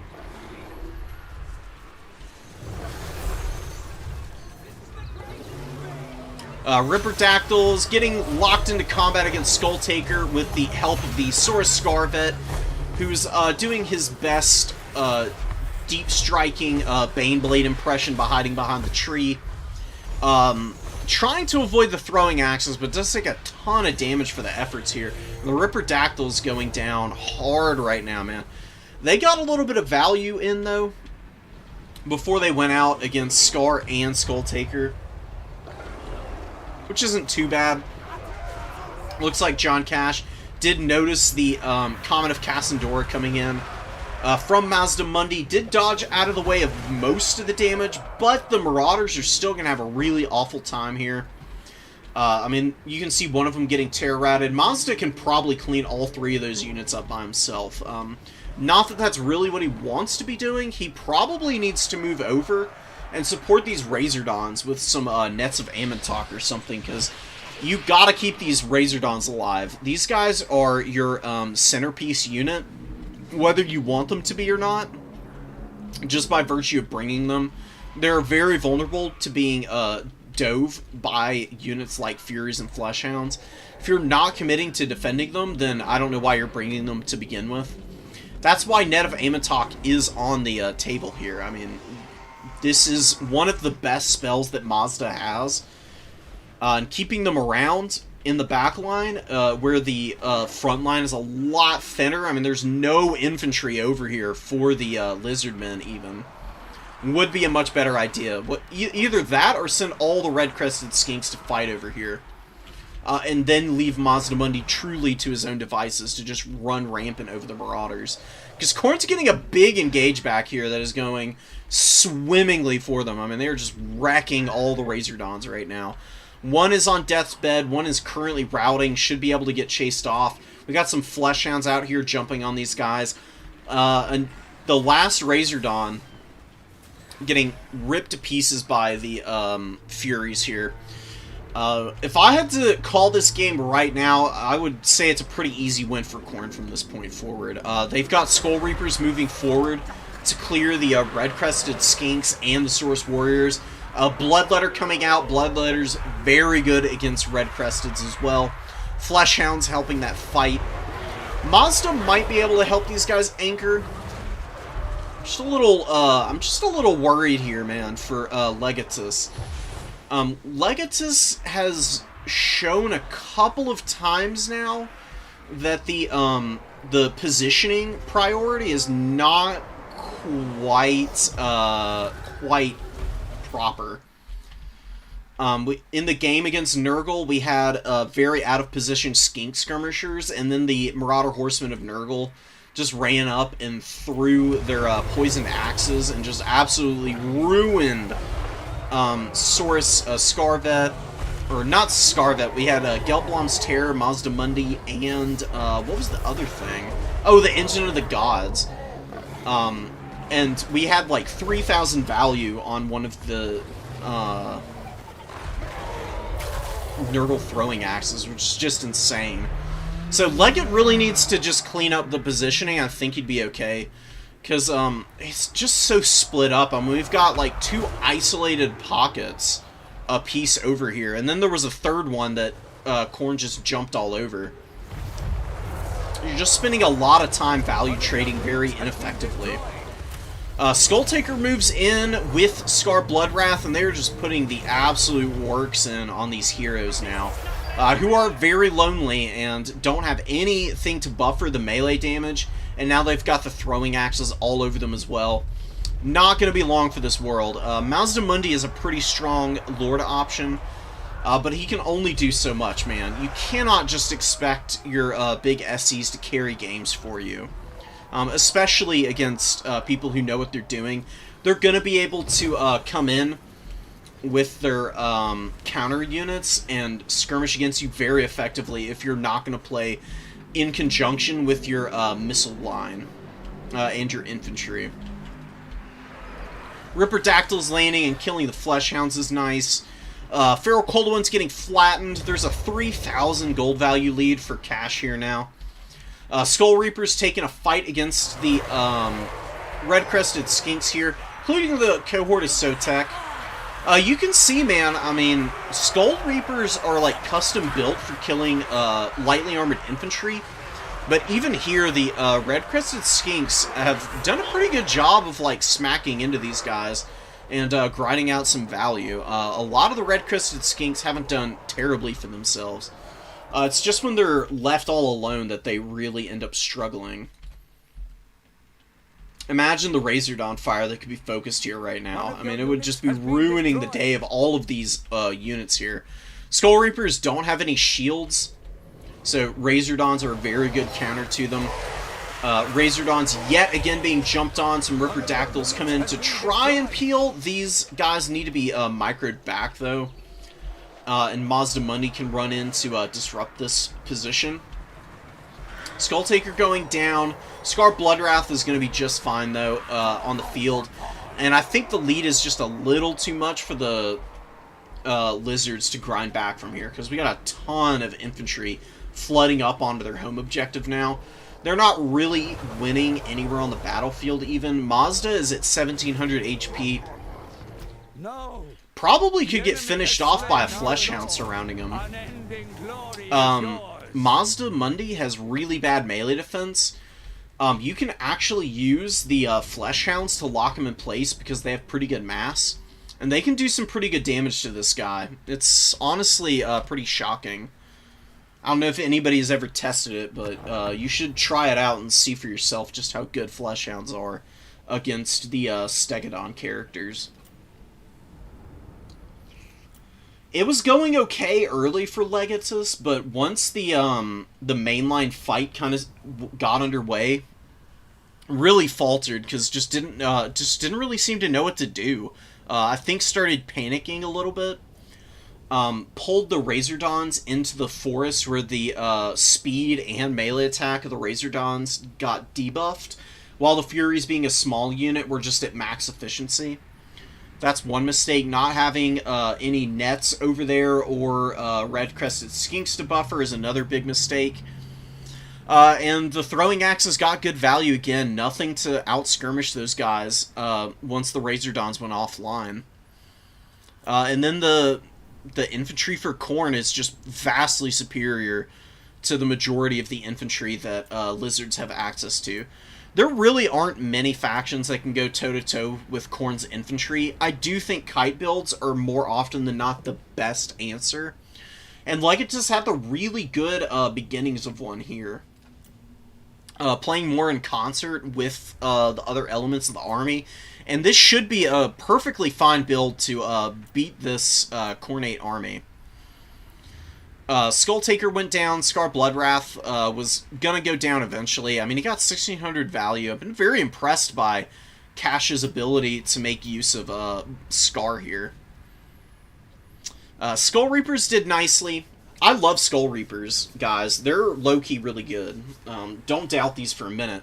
They're amazing at killing chaff, and I like them in some of the matchups against demon factions because they can multi-purpose into killing some of the larger targets as well. Like, Skull Reapers into Plague Toads honestly isn't that bad of a trade just because these guys have 54 melee attack and 42 melee defense with really good weapon strength. They can put a big pounding on lightly armored units of any kind.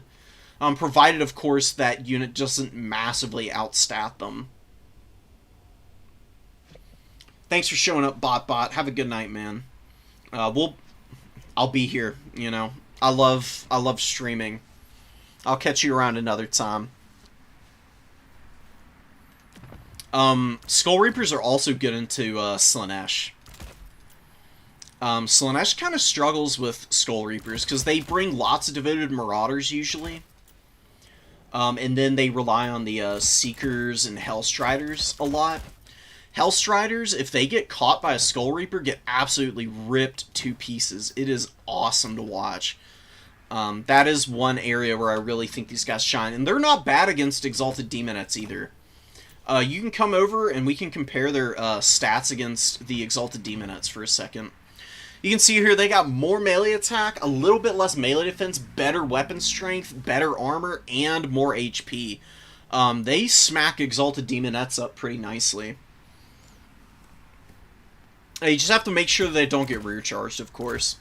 That's the big secret, quote-unquote, for the Slaanesh matchup, which is not so much one. Everybody's on guard for it. It's just really hard to stop Slaanesh from being able to pull your army apart. They're so good at it. I mean, they got every tool imaginable to be able to accomplish their goals. We didn't watch Adam and Ninja Jack, so we'll get into this game.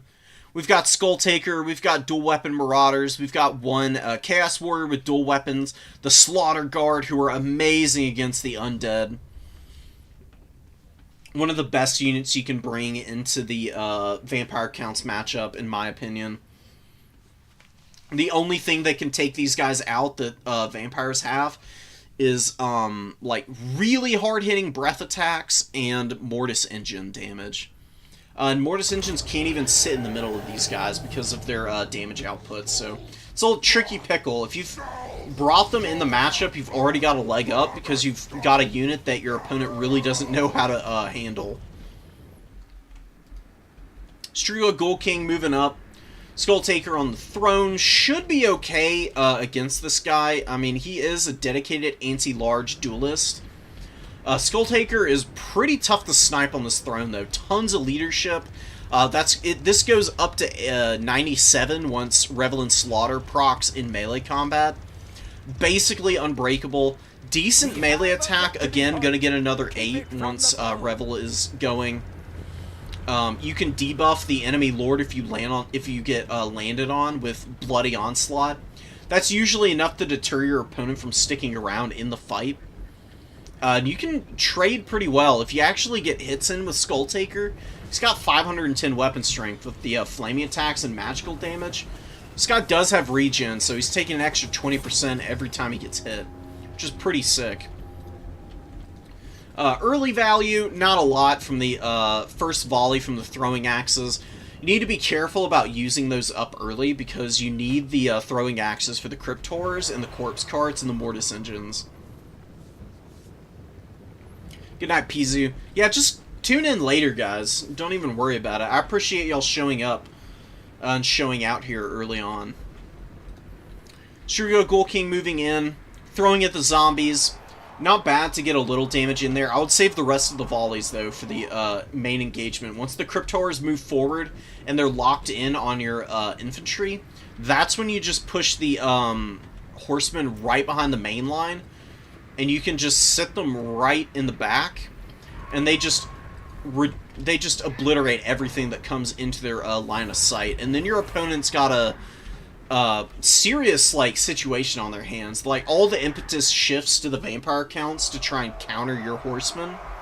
They need to get Dire Pack and Cryptors and Vargeist and stuff onto them, zombie summons and the like, while you just chip down all of their frontline units from that point on.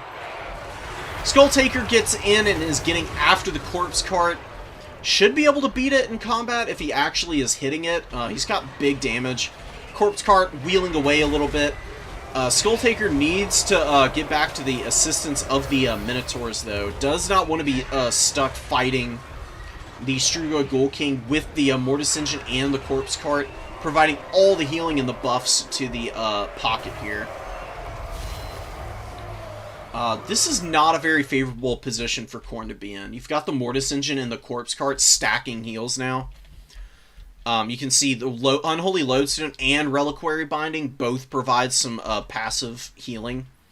Stacking that with regen, the Cryptors are basically invulnerable at this point because they're going to heal through all the damage, even if they're being hit by the magical attacks and having their healing mitigated by half. It's going to be very hard to get through these guys. All the while, your stuff is getting leached down by the Mortis. And you're not doing any damage without the Horsemen over here. That's why these guys are so freaking important in this matchup. They don't need to be shooting zombies and the White King. White Kings have silver shields. Basically impossible to kill for these guys. You've used half the volleys on these units and have nothing to show for it, basically. I mean, 81 value, 127 over here. If you just scooted them up a little bit more and were throwing in at the Mortis Engine, you would actually be doing enough damage to where you would incentivize your opponent to have to try and pull these things out, because without that damage, and this thing just sitting in here grinding against the Minotaurs and the Slaughter Guard, they'll get some damage on it, but Invocations are just going to heal it right back up. It can loop back around to a better side of the engagement where they can get a little more cover and then just go right back to sucking the life out of all your stuff. And then it's just going to be game, set, and match. Especially, oh no, Skull Taker starts crumbling out and it's going to be dead and gone. No, he barely hangs on. Oh my god. Skull Taker needs to go find some zombies to run over or something. Gore Feast is a pretty strong heal.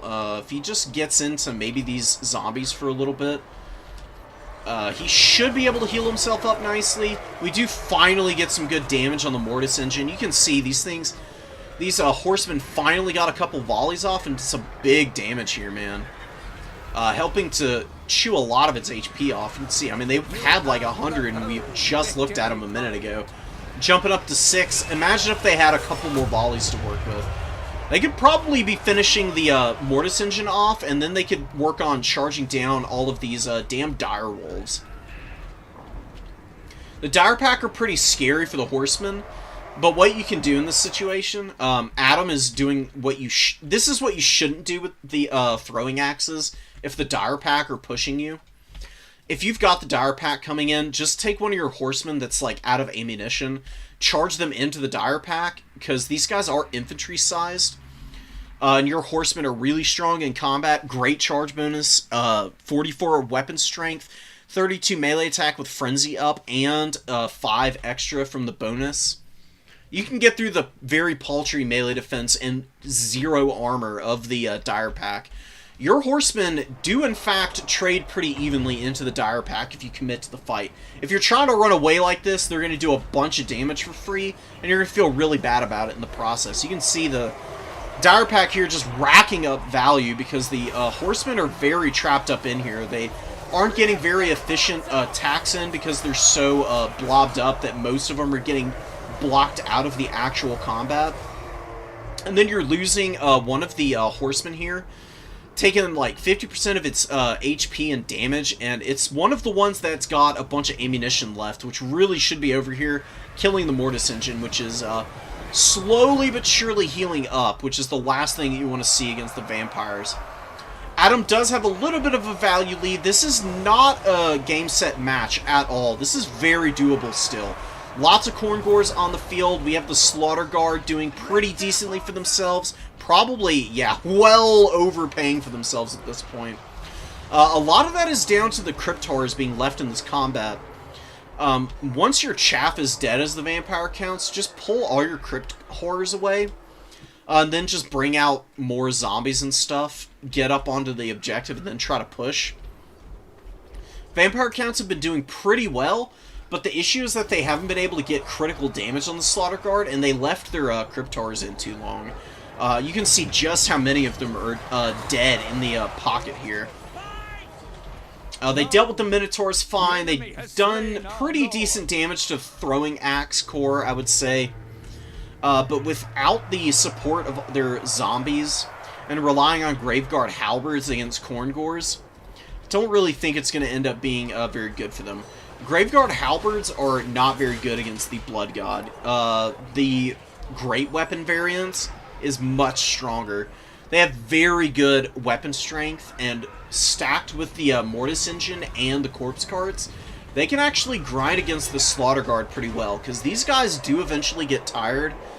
Their melee defense drops a little bit. You can heal up the Grave Guard, and they can just slowly grind through the Slaughter Guard.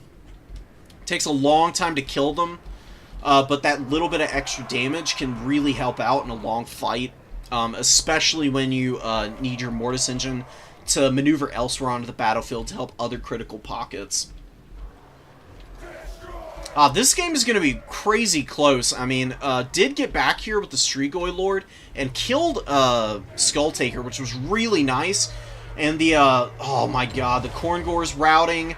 Slaughter Guard looking to be on their last legs here. It was looking okay for a minute, but the second Skull Taker went down. You see terror routes and just general leadership problems rearing its head for Khorne. Khorne is a pretty high leadership faction, but good lord, is it rough when you start losing frenzy on your units. Like, Slaughter Guard wouldn't be routing here if their lord hadn't died. They're getting hit by Doom and Darkness also. Damn, Ninja Jack with all the cool tips and tricks. Another really good spell here. Spirit Leech available for that little bit of extra damage just in case. Invocation, obviously. And then Leadership Breaking, one of the strongest counter pieces in the game against one particular faction, man. Beautiful stuff. The Slaughter Guard were basically alone for a lot of that melee grind, and they got 3,000 value. They pretty much were carrying this game on their back. Little bit cleaner horse micro, and I think we would be talking about a very different outcome here. But Khorne has gassed itself. I don't know how many times I've done this to myself and seen it happen to other people. You get into the later stages of the game, and you look around the battlefield, and you're like, oh, I've got 3 units left on the field. Where the fuck did my army go? And then your opponent waddles up, and they just, you know, triple cap you at the end of the game. Really good play from the vampire counts here. Yeah, Doom and Darkness is great against the demons, because if you can start the demon infantry or mobility on crumbling, they just die immediately, because demonic instability is so punishing. It just wrecks those units horrendously. That's why the demon infantry were so bad when the game released initially, because they had like 65 leadership on them. And they would just crumble out at like half HP, and everybody was like, what the fuck? Hello, can we please get a little bit of a buff to the leadership? After the change, where all of the demon infantry got up to 75 leadership, you immediately saw the meta flip around, and people were bringing a lot more demonic infantry. I've noticed that they've kind of fallen off again. People don't seem to be bringing their bloodletters nearly as much as I think they should. I genuinely think... I'm going to show you what I like to bring against the vampire counts, honestly. Valkia is almost always going to be a strong option. You can bring the Exalted Bloodthirster against the Undead, though, because if your opponent slips up for a minute, and you can lane this guy into combat with Deathbringer, you can wreck their lords. I mean, he does flaming attacks and magical damage. He can get through Fizz Res perfectly fine, gets the boost with the, excuse me. Gets the boosted damage with all the regen that vampire counts rely on. And then he gets up to 870 weapon strength, and if you add 20% onto that, he's hitting for about 1,000 HP with every one of his swings, which is crazy. I mean, it's almost cartoonish how much damage he does. You have to be very careful with him, though. You can't just, like, unga-bunga him into the front line. You know, 8,500 HP is damn good, but there's limits to it. Skull Taker's probably the best bet, though. Blood Throne, you can bring Cloak of Skulls, Bloody Onslaught, Revel in Slaughter. 2,100 is pretty reasonable. Slaughter Garter, nice. You can bring the Bloodweight Berserkers, but I think that's a pretty expensive commitment. And you don't really need that against the Undead. I really like Bloodletters against vampire counts, guys. I'm gonna be honest. I think they're damn good. They are immune to the fear effects, which are pretty punishing once Frenzy wears off. That's another -8 to your infantry's leadership. And then they just rat off the field. Demonic infantry do not rout, so even if they just go down with the ship and don't do tremendously, they still put you in a pretty good position. You can use the dual axe infantry to hold your back points against pushes from the dire wolves and stuff. Because these guys are pretty tough to fight with the dire wolves and the dire pack, just because they hit so hard. They have decent melee attack with the frenzy active, and you don't have to worry about them getting shot, because vampire counts have no missiles, obviously. So I really like them. I like a couple of them. I like Corngores. I wouldn't overcommit to them, though. And you can bring Skull Reaper and Bruce the Hound. I love Spawn of Khorne, honestly. You don't really even need to go that infantry heavy. You bring the Spawn of Khorne because they can trap up Mortis engines in a blob and beat the hell out of them with the flaming damage. The more unbreakable you have and the less susceptibility you have to the terror routes and stuff, the better for your army as Khorne in this matchup. Hounds of the Blood Hunt are nice because they do magical damage as well as negate magical damage in a radius, or on all the units that they're hitting. I can't remember which it is. I think it's just on whatever they're attacking. So they're pretty durable against any magical damage sources. They've got Gore Feast to heal up, immune to contact effects as well. Which means poison, frostbite, stuff like that have absolutely nothing to do with these guys. You can bring a couple Fleshhounds, couple Furies, and then just more Horsemen. This is usually all you need to beat the vampire counts. Your Bloodletters take early engagements and form a very stalwart front line with the Slaughter Guard anchoring in a key position. The throwing axes you need to bring out first and foremost. I would recommend bringing out all 4 as soon as possible. You run them up, and they start throwing in at the Crypt Horrors and the Corpse Carts and the Mortis Engine. If your opponent lands with their Lord, you can also throw at him.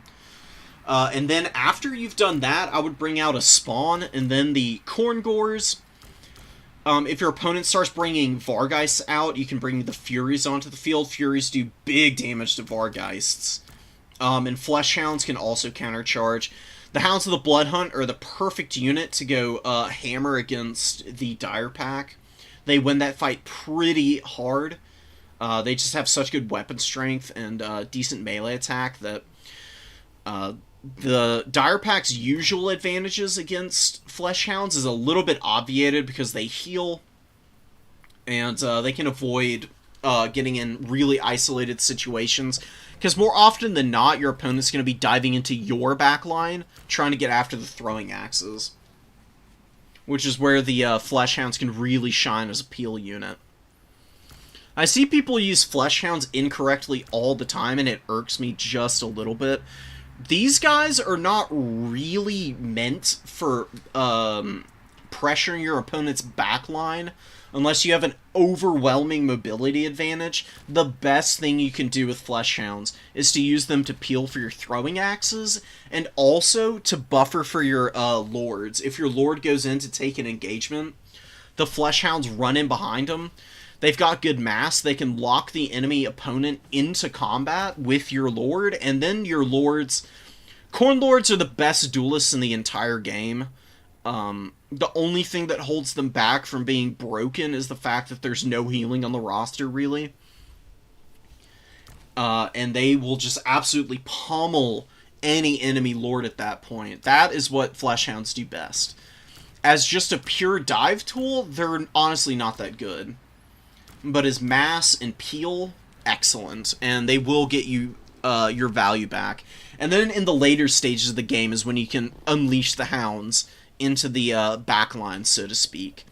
Because then your opponent's probably going to be panicking and bringing out a ton of like vulnerable light armored mobility units that the Flesh Hounds can actually do really good damage against. That's my advice for Khorne players against Vampire counts.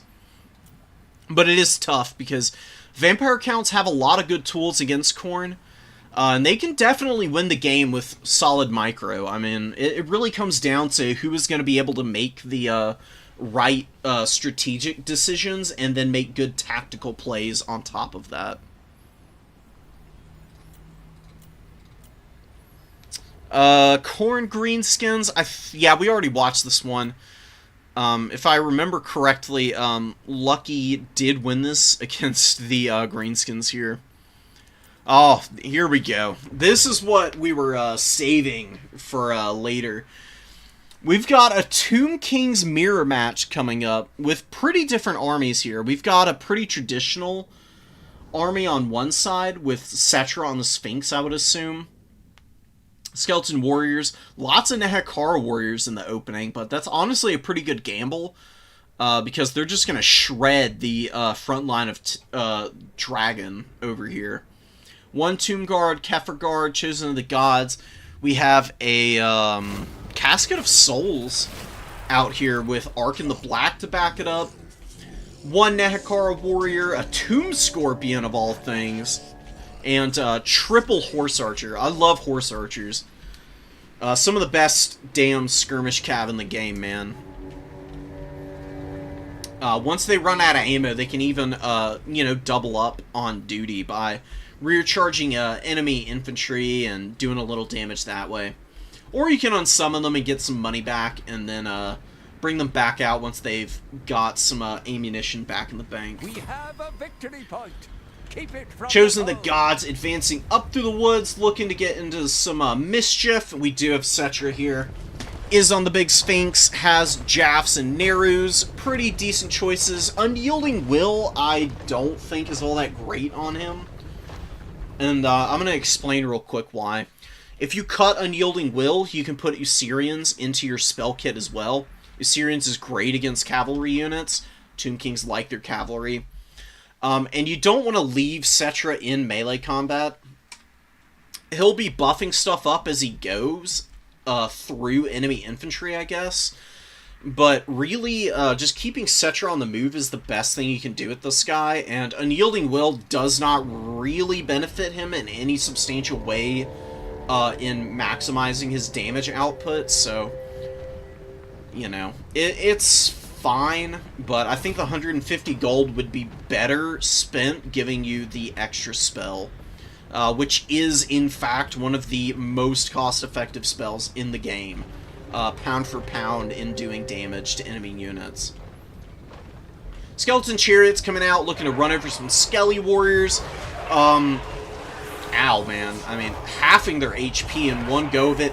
Run over the Nehekara Warriors and push right through, looking to get away from Cetra. One of them does go down, maybe another one not long for this world. Taking a bit of a swing there, but just flattening the Nehekara Warriors as they go through, man. Big value on this Chariot already. I do like the play with the Chariot here, but I do think that developing out another one before you dive into the front line like this would be a little bit stronger. It should get its value back, though. As long as these things stay moving, it shouldn't be too big of an issue. Tomb Scorpion gets into the front line. This is way overextended.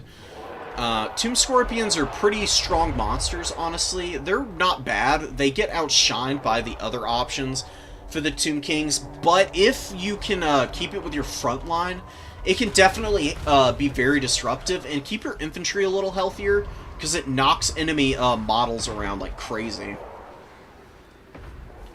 Now, you're doing good, Tabith. Like, trust me. Like, you just need to keep some of these things in mind, because every little bit is going to help. And you're doing good damage to the Skeleton Horse Archers, but an Usirian's Incantation of Vengeance right now would pretty much finish this unit off. Then you could turn your missiles onto killing the other two Horse Archers, while you bring out some cavalry to try and lock down the Skeleton Chariot, because this thing is just going crazy right now. Chasing it with infantry is just not the play. They're never going to catch that thing. They're only going to end up further out of position and get hammered by the Casket of Souls in the process. Lots of artillery coming in from Dragon. Dragon obviously planning for just like a long, grindy artillery skirmish game, basically. Bone Giant coming out, misses horrendously. That's one of the problems with the Bone Giant. Still has some serious accurate problems at the extent of its range. That is something that can be said for a lot of artillery, though, especially single entity artillery. They can be pretty inaccurate at times. Tomb Scorpion coming in, beating up on the Necrotech. Nehekara Warriors trying to grind in against this guy. Not going to have too much effect. Sepulchral Stalkers moving over.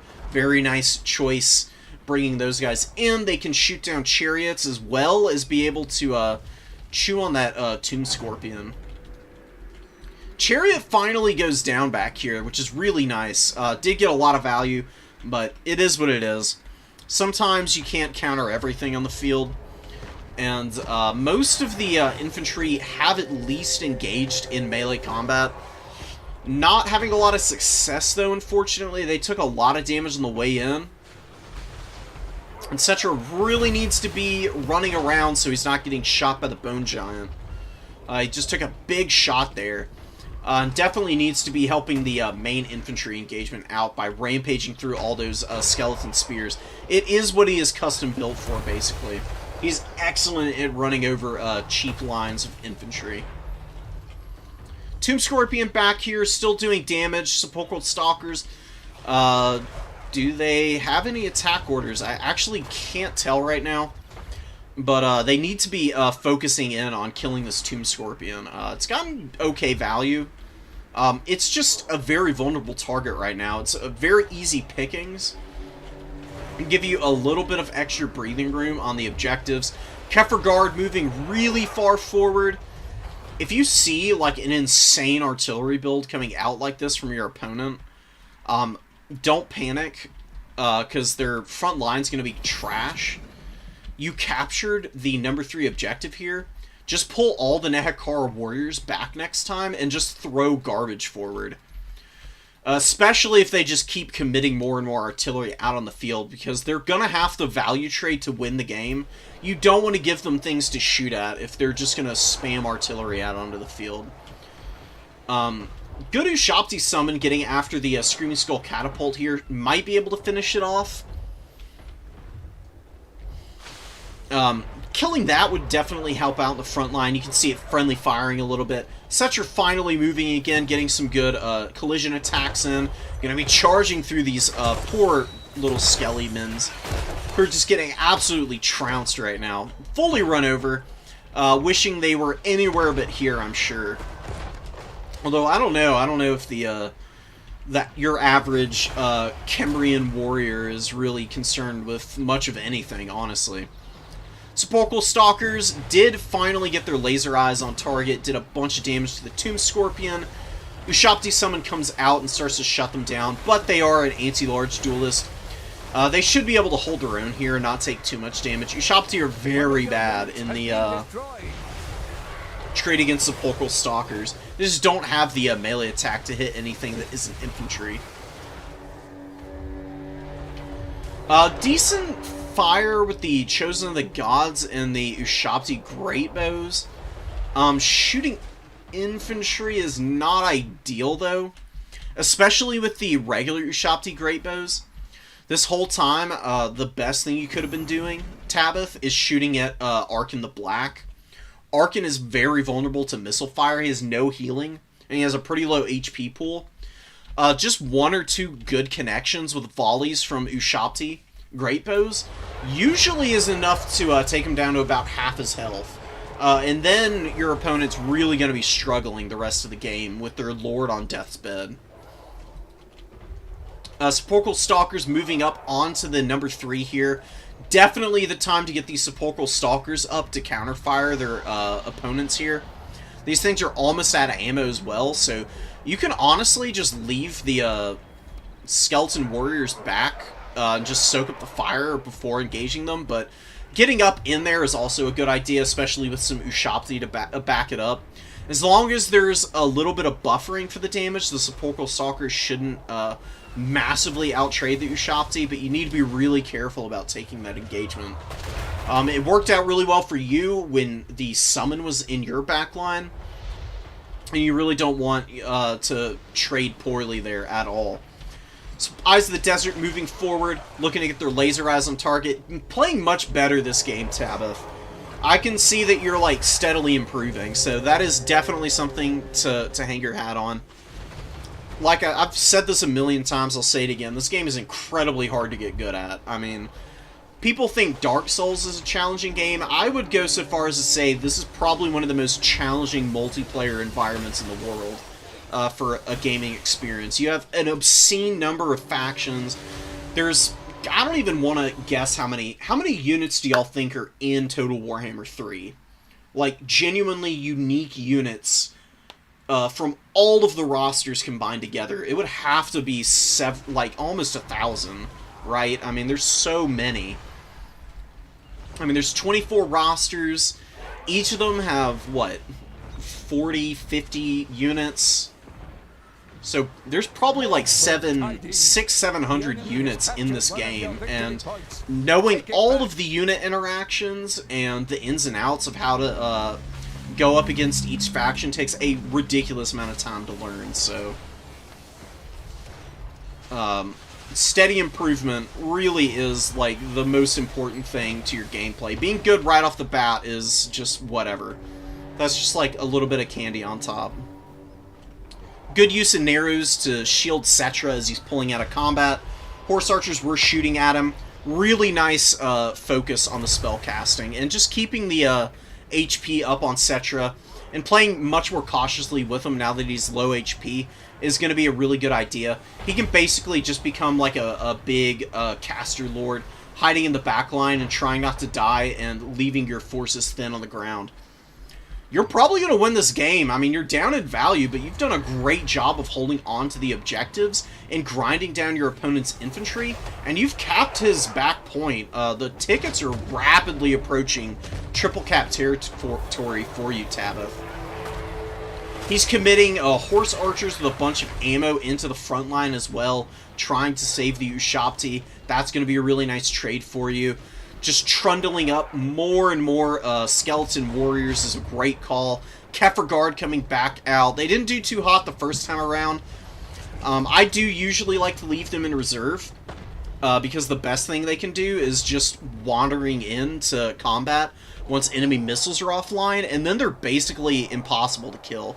They've got good armor values for a Tomb Guard. They've got regen. They've got really good magic attacks with good bonus versus infantry and a decent base of melee attack to begin with anyways. Very strong unit. Really like to see him out here on the field. Chosen the Gods coming back in, looking to grind down the infantry and the Bone Giant. Bone Giant's worth shooting at now that it's out of ammo, and not super surprising for me, as the Bone Giant is shooting a very hard to hit large target. Only got 800 value. Probably missed half of its actual shots this game. Knowing every ability. Yeah, that's fair enough. Unit cards are pretty self-explanatory. There's a little bit of like a what's the word? When I find it, I'll get to it. But reading the unit cards can be deceptive in its own right. Some units perform better in areas that you wouldn't expect, just based off of reading their, like, outright stats and whatnot. One of your units has been destroyed. But abilities, items, and spells probably are one of the things that take the longest time to really, like, master. Didn't manage to hold on to this cap, but it's not that important now. But don't blob all your cavalry up like this. They're not going to do a lot of damage to Arkin. You can just have one horseman blobbing him up so he can't move. And then you use the rest of them to, like, just run around and slap into your opponent's units that are out here on the field. Do need to hold on to the number 3. I did see Cetra go down back here. That's just really unfortunate. But you do get the Kefir Guard forward and up onto the point, which is going to be pretty hard for your opponent to deal with, because the Screaming Skull's gone, Casket of Souls out of ammo, Bone Giant out of ammo. Ushabti Greatbow's firing at garbage infantry, which is a great situation to see for you. Ushabti Greatbows, the Chosen of the Gods are anti-infantry, but their regular Ushabti Greatbows are pretty much exclusively anti-large with their missile profile. There's not that many models. They do pierce through enemy infantry, so if it's really expensive, it's worth shooting at. Most of the time, though, you really shouldn't waste your time firing at infantry with your regular Ushabti Greatbows. Do lose the objective here, but holding on to your back cap now should be the priority. Just getting all of these horsemen out and looping them back around, and just cycle charging enemy units that try to push up onto the number 2 is the priority here. Eyes of the Desert have gotten great value this game. You got all the ammo used up on a Sepulchral Stalker, which is honestly a big accomplishment. Those are pretty hard to utilize appropriately. They're very short range, and they can be pretty squishy against the right units. Bone Giant wandering over, looking to do whatever the hell. I don't even know what the Bone Giant does in melee. I mean, look at the stats on this thing. It's got freaking 22 melee attack right now, 26 melee defense. I honestly would love to see how it performs against a single skeleton spear in melee combat over the course of, like, a long grind. I wouldn't be surprised if it gets chipped down pretty aggressively. Just because of those terrible combat stats. I mean, it's got okay armor, I guess, but even that's, like, decently low now that it's exhausted at 60. Kefir Guard doing their thing. I mean, they're just going to grind through all these infantry. Even these Nehekara warriors are going to have a hard time here. So, they do fold into combat. They get on the rear of the Kefir Guard. But as long as you're fighting over there and not on your home objective, that is the perfect situation. And you're actually flipping the cap weight here. I didn't think all your horsemen would be enough, but getting a few extra... oh, the Tomb Guard of the big X factor here. That's what's flipping the cap weight. In conjunction with all the horsemen, of course, but... Also doing a good job of pushing the Ushabti past the front line to clear out the skeleton spearmen. Keep them off the point so you can flip the objective back. Really nice objective play this game. And Tabith is going to win this game. I think this is your first win on stream, so huge kudos. Winning the mirror match, no less. Showing your bony superiority right there. That's good stuff, man.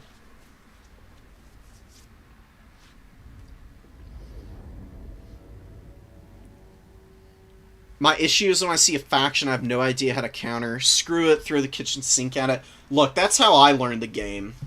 That it isn't a bad strategy at all for learning the outcomes of matchups, honestly. I would say that you can continue doing that. Like, playing with non-optimal units gives you a really good idea of potential areas where you can, like, maximize their value, as well as also just, like, learning for yourself in practice what you can and can't do with some units. I really honestly think that's a great philosophy to have. You shouldn't be worried about winning or losing early on, just improving. The more ego you have, the less likely it is that you're going to improve over time. Because you're afraid to lose, you end up, like, pigeonholing yourself into bringing just, like, a handful of builds that you feel comfortable with, and you can fall off really hard once you start trying to branch out, because you've kind of gotten used to one particular play style and way of doing things.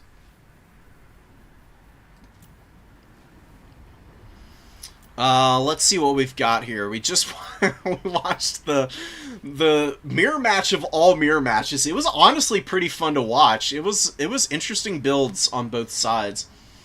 Very, very solid play from Tabith there. And honestly, I kind of like the artillery build there. I think if the artillery would have done better against any other faction.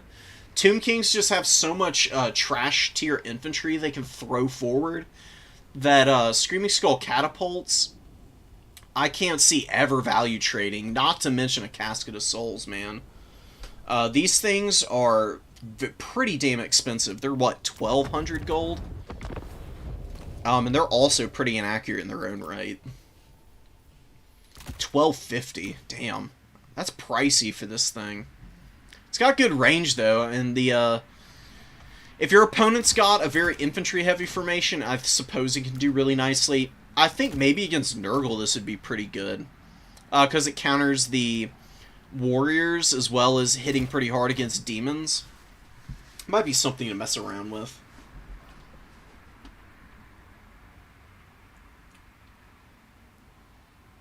I totally hear you on the ladder, Tabith. It would be so nice if CA would give us a ladder that actually worked and was a little bit more active.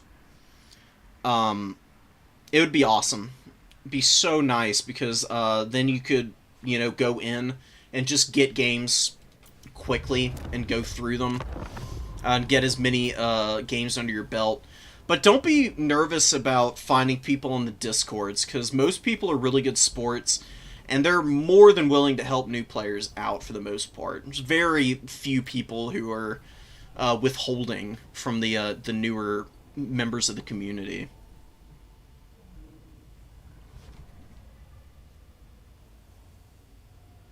Give me just 1 second.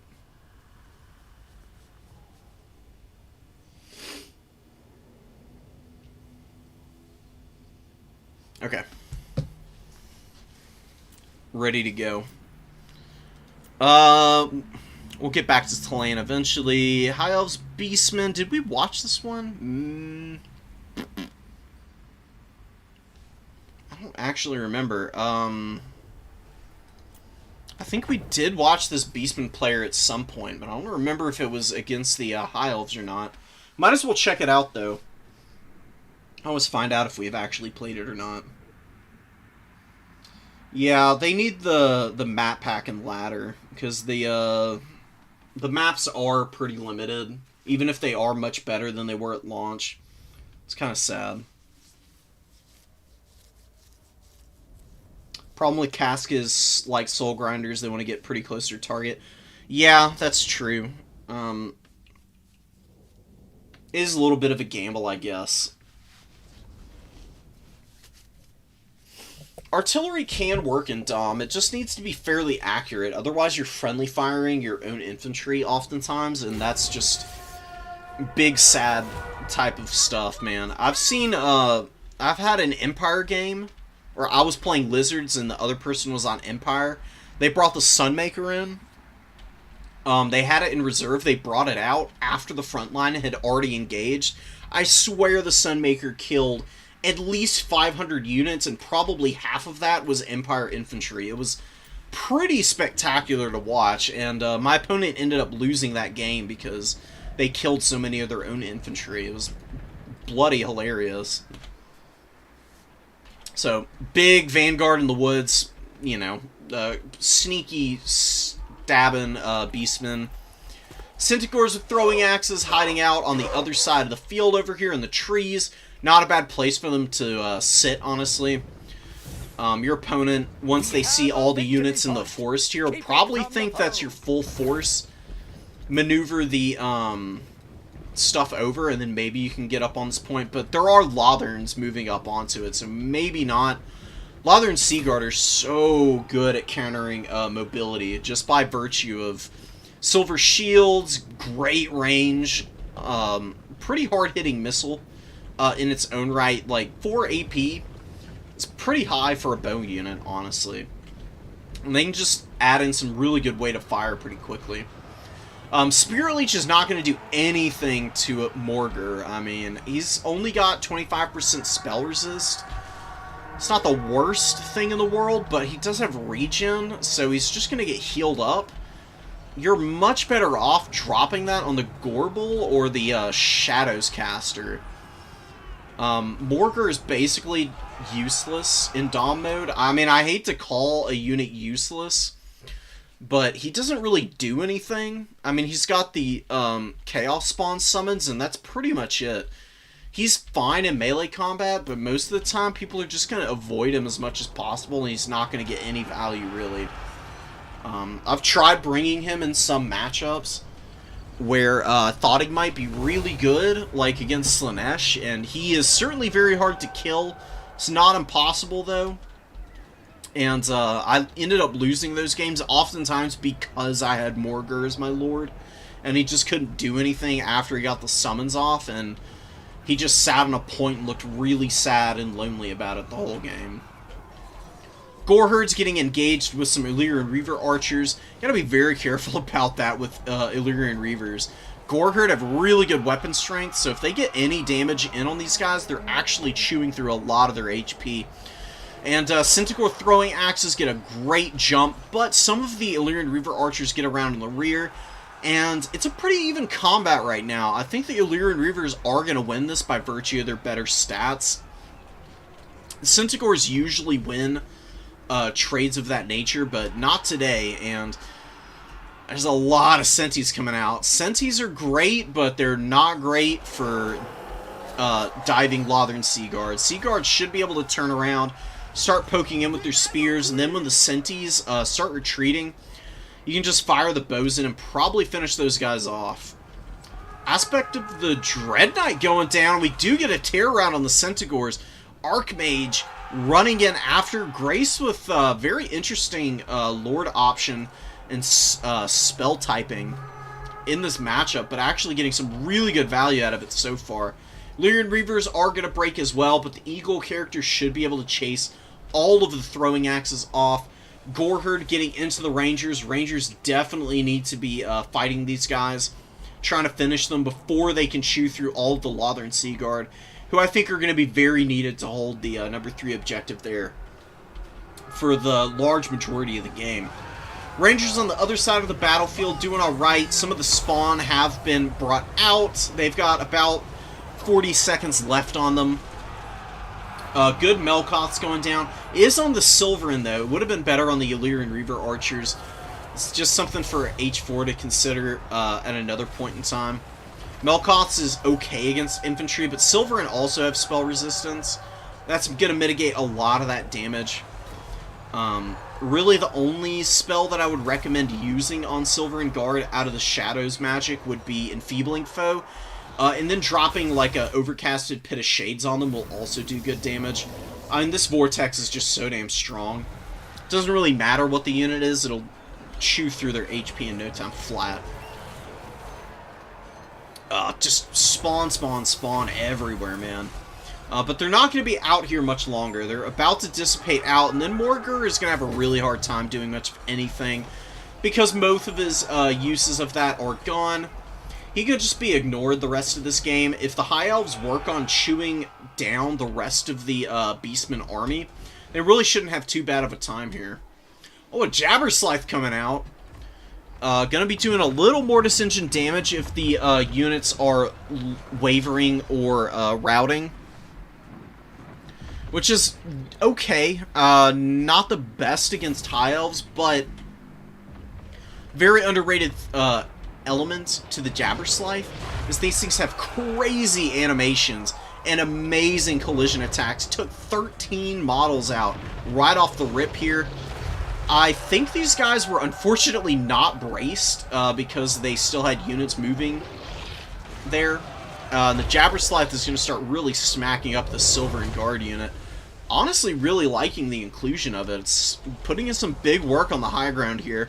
Helping the Beastmen kind of equalize the poor value trading from the Centaurs from early. Beastmen need to not continue compounding their error down here on the low ground. There's 3 units to your 3 inferior quality units left down here. Goreherd are going to do fine, but with some cycle charging from Illyrian Reavers, shouldn't be too hard to hammer those guys down. And you're better off trying to commit yourself to gaining the 2 objective lead up here, and then you can start to maybe pressure the low ground objective a little bit more. Good Melkoths on the Rangers, and the Jabberslythe is just wrecking all of the High Elf infantry right now. Running over the Rangers, did some big damage to the Silverins.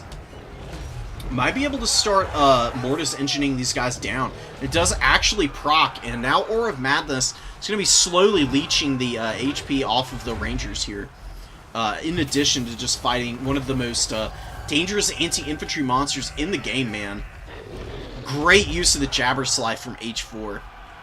But the caster, the Brave Shaman of Shadows, is getting Spirit Leeched. Much better targeting from the Archmage now. And the Eagle is a very good unit at hunting down casters like this. It's got decent enough combat stats.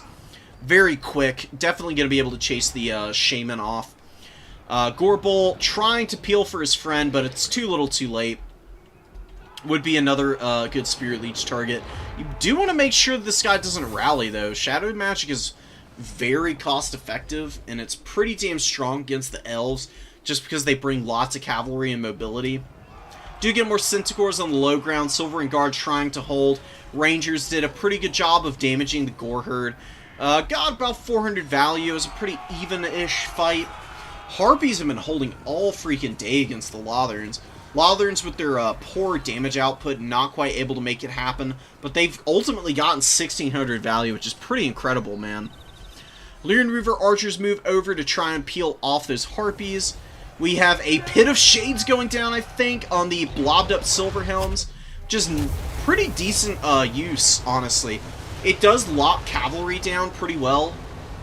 You can see just how much HP it takes off these guys. I mean, it's hitting all of the models, and 8 damage per second is 8 damage per second. Equally good against infantry and cavalry. So, Jabberslythe also getting some of that Aura of Madness damage in there as well, turning its attention to the Rangers now. 822 value so far, plenty left to give. Down about a third of its HP at this stage of the game. Should be fine with some Corngors underfoot. They should be able to get rid of the rest of the Silver Helms and the Rangers. with the help of the Jabberslythe. Maybe going to get some Terror Routes in here in just a moment, which would be really nice for the Beastmen, man. Wow, God, look at that thing go. Low ground's starting to look pretty hazardous for the High Elves. Cinties with throwing axes did get the Illyrian Reaver Archers offline. More Rangers running out here. Not having anything to counter the Jabberslythe is really hurting Grace now. The High Elves had a pretty dominant infantry line for a little while there, but now it's just kind of getting flattened. It's been slowly worn down over here. They're still hanging onto this objective by the skin of their teeth right now. But with one more Goreherd summon, that'll probably flip around, and the Beastmen should be able to take that, as well as being in danger of losing the number 2 with the Jabberslythe, continuing to wreck all of the Lothern Seaguard, Silverins, Spearmen, White Lions, pretty much anything wandering over here is having a pretty rough go of it. And Morgar's actually getting a little bit of value. Look at him go, man. Up to 100 kills.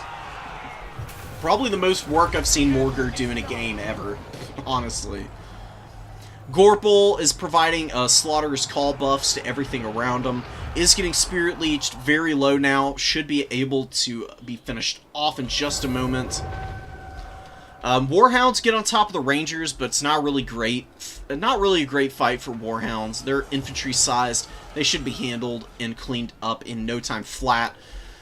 And Silverins being charged down by the Centis. Sure, you can do that and should be able to finish them off, but I wouldn't really want to be feeding any more value to these Silverin Guard. I mean, they've got such good leadership.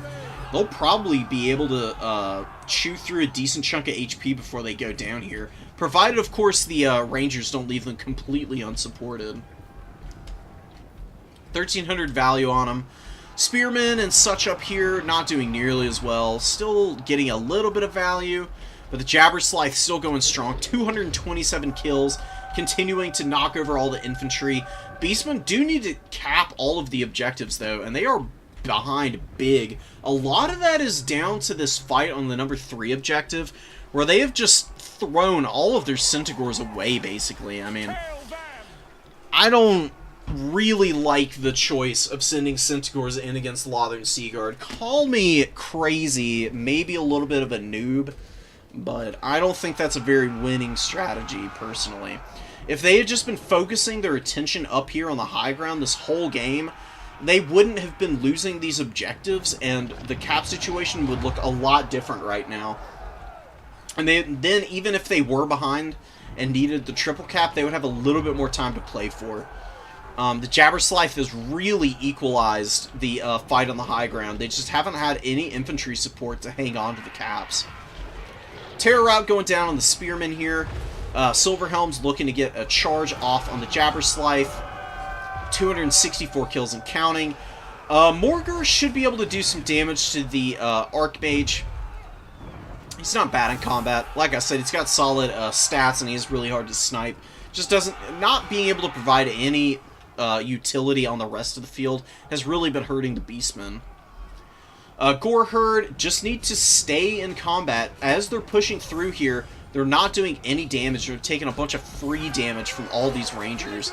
They could have been doing a lot better, but that's really good micro from Grace. Grace has been all over little interactions like that. Have really tipped the balance after a good opening, rough middle game, and now a very strong finish, as the High Elves are just all over the points here, just wrecking everything that the Beastmen can send out, except for the Jabberslythe. Are we going to get 300 kills in the Jabber before the end of the game here? We've got 15 seconds left. Maybe it'll be able to do it. I'd love to see it. That would be pretty awesome. And it's got 2,000 value. Definitely paid for itself, which is pretty awesome to see. Love big SCs that can do its share of the heavy lifting for their factions. Not a lot of notes for Grace. Grace played a very good game, punished the opponent's overextensions very consistently. The Lothern Seaguard got 1,800 value and 1,200 value respectively. Telling you guys, Lothern Blobs pretty damn good against mobile factions. They don't require a lot of babysitting, and good long-range fire. Spears when enemies close the distance. They hold a long time. You can usually bring up silver helms and other mobility options to buffer for them. You can see it in full 4 here, man. Just wrecking all of the Centaurs that H4 was sending off to that side objective. I would have... Seeing the Butchers of Kalkengard in reserve and them not coming out on the field hurts a lot, especially considering we've got 2 Harpies that came out. I don't hate Harpies, but I think that they're not worth prioritizing as a summon. They're good if you want to chase down your opponent's units off the field. Butchers of Kalkengard are very good at breaking the front line. They would have been much better against those Lotherns on the low ground. They've got silver shields, so they can resist most of the missile fire on the way in. They've also got regen and really good combat stats. So with just a little bit of support from some Ungor Spearherd, they would have probably been able to push through the Lothern Sea Guard on the low ground. And then the Senti Swarms probably could have gone and focused on the middle objectives to back up the Jabberslythe or something. 290 kills there. Definitely the MVP performance from the Beastmen. Had a lot HP left there at the end of the game as well. Would have really liked to see what it could have done with a little bit more time. And that's going to be it, guys, for this game. We've got a couple more I want to show off. I think we've seen most of these. I think we watched this one in tournament. Definitely need to check out the greenskins, though. We've got a sighting of Snagla here. Very nice control tool for battlefield mobility. What abilities do we have? We've got Fang Spike and the Sting of Snagla, which is a pretty good debuff. 30 seconds lowering melee attack and melee defense. Does a bunch of damage, too. I'm not actually sure, though, if it's good against SEs or more good against infantry. It does kind of seem like it might be geared towards debuffing single entities, which against vampire counts is actually a pretty good use, honestly. They do tend to bring quite a few. So we'll see what the little Gobbo can do. Big Boss with Wurzag. Black Orc Big Boss is on foot and only brought Rabble Rouse, but that's a really nice ability to have. Immune to Psychology, very strong imbuement. And Wurzag on Pigback here. On Spleen Rippa, I think is the name of his unique mount. It's a pretty great name, honestly. Mumbo Jumbo Chant, Foot of Gork, no buff spells. Wow, okay. Effigy of Degit, Power of the Wa, gonna give some recharge rate, and Squiggly Beasts. So just gonna be going for some very devastating Foot of Gorks throughout the game here, is what it looks like we're gearing up for. Overcasted Foot of Gork does a ridiculous amount of damage, and especially against lightly armored units, it should be able to just obliterate the skeleton spears and zombies. Big nuke spells are often a very good call against the vampire counts because their healing is really strong, the passive healing I mean, but one thing it doesn't do is resurrect entities. You have to use Invo to actually resurrect the models, which is a little awkward at times.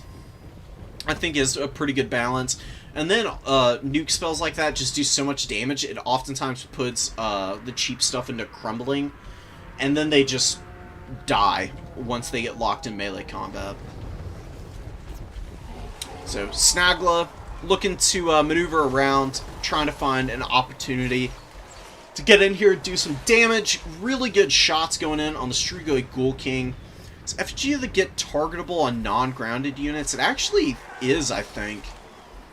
It wouldn't be bad to use it here just to get a bunch of damage in on the Strigoi Ghoul King right now, honestly. You don't have any really hard-hitting missiles, so maybe it's not worth it. If your opponent's gonna FAFO, though, I honestly think it can oftentimes be worth it just to pressure their Lord options. But saving the ammo for the Mortis Engine and the Corpse Carts, also not a bad idea. Maybe also worth shooting at the Crypt Horrors. But, you know, Orc Biggins should be able to do some good HP damage to those guys. We just really need something to kill this Mortis Engine. There should be enough on the field for that. It's going to be up to Herbal to actually get that done, though. We've got big damage going down on the Strugo Ghoul King. We do have Effigy of the Git going down. Very nice focus fire from the Spider Riders. They're very blobbed up, though, so they're not firing at full effect. Turin's talked about it before. I'll talk about it now. Concaves, folks. When you've got the space and you've got the missile units, you need to get them lined up so they can get a nice crossfire going, because they will absolutely smack bang into everything there and just tons of damage. We do have the Crypt Horrors suffering pretty badly in this combat. They have been getting manhandled by the Savage Orc, or the regular Orc Biggins here. Nice Foot of Gork going down. Like I said, very good nuke spell. Deletes the Skeleton Spearmen, basically. Zombies crumbling now.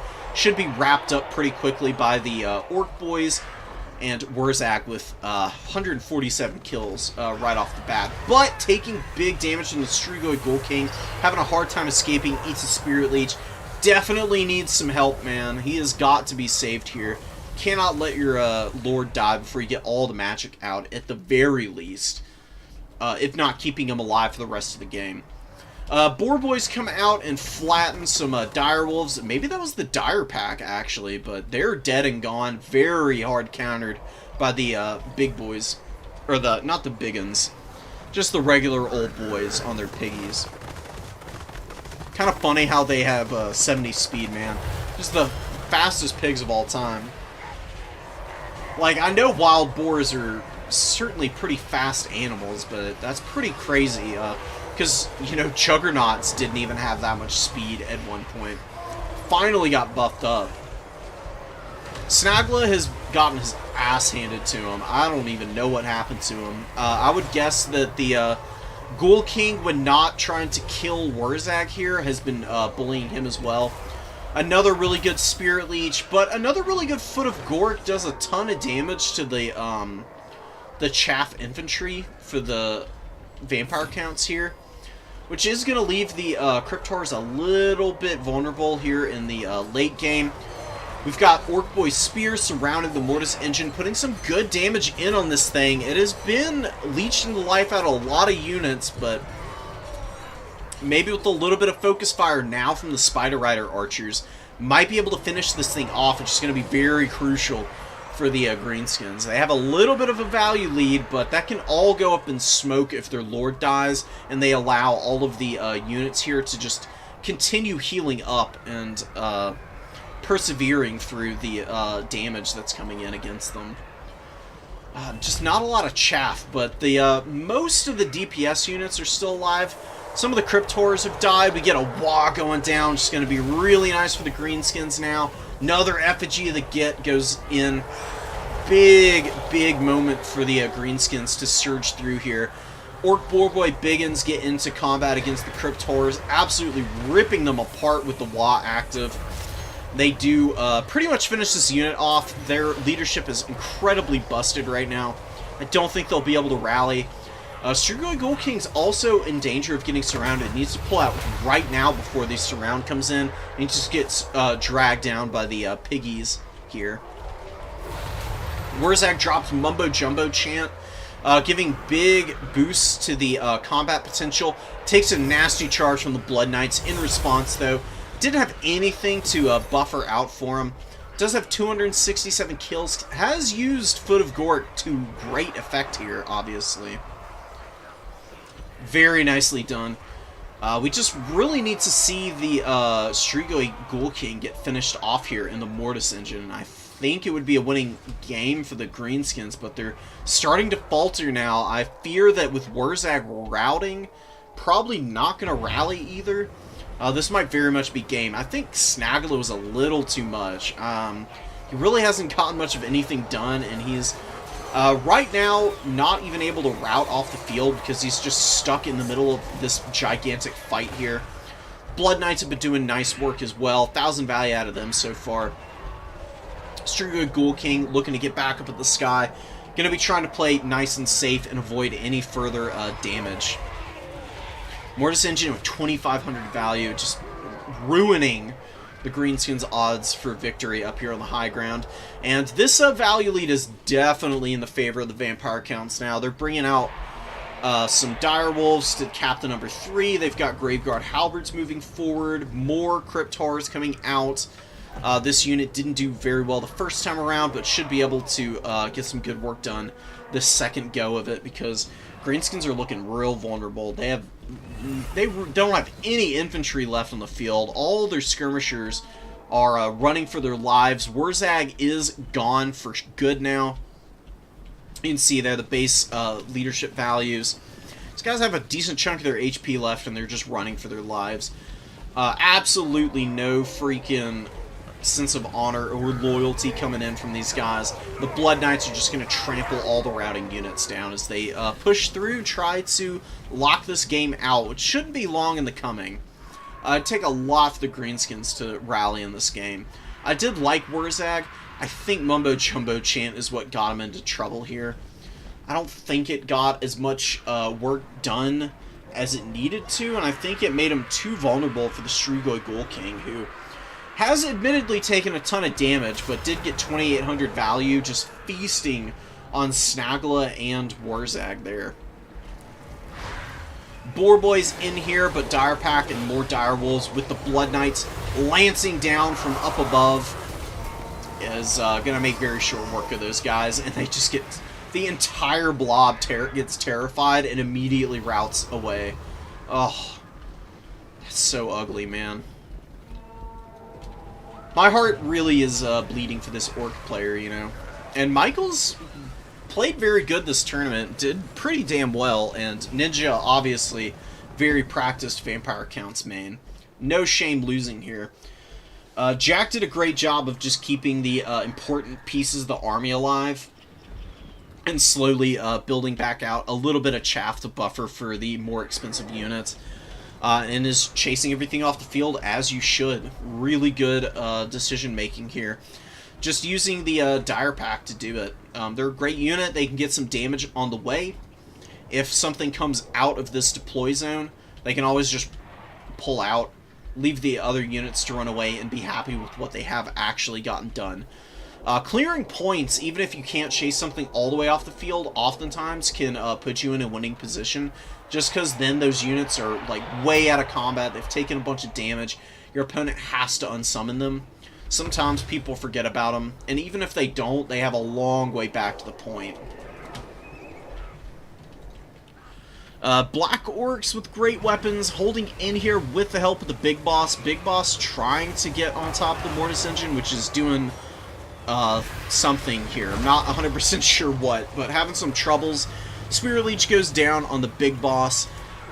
Just been casting that all game. Only a couple of invos have come out that I've seen. On the Blood Knights, I think maybe one on the Mortis Engine here. So, just being able to cast that all game and suck the life out of your opponent's characters and SEs is just beautiful stuff. Blood Knights continuing to do some good damage. They've gotten 1,800 value and counting there. Mortis Engine with 3,000.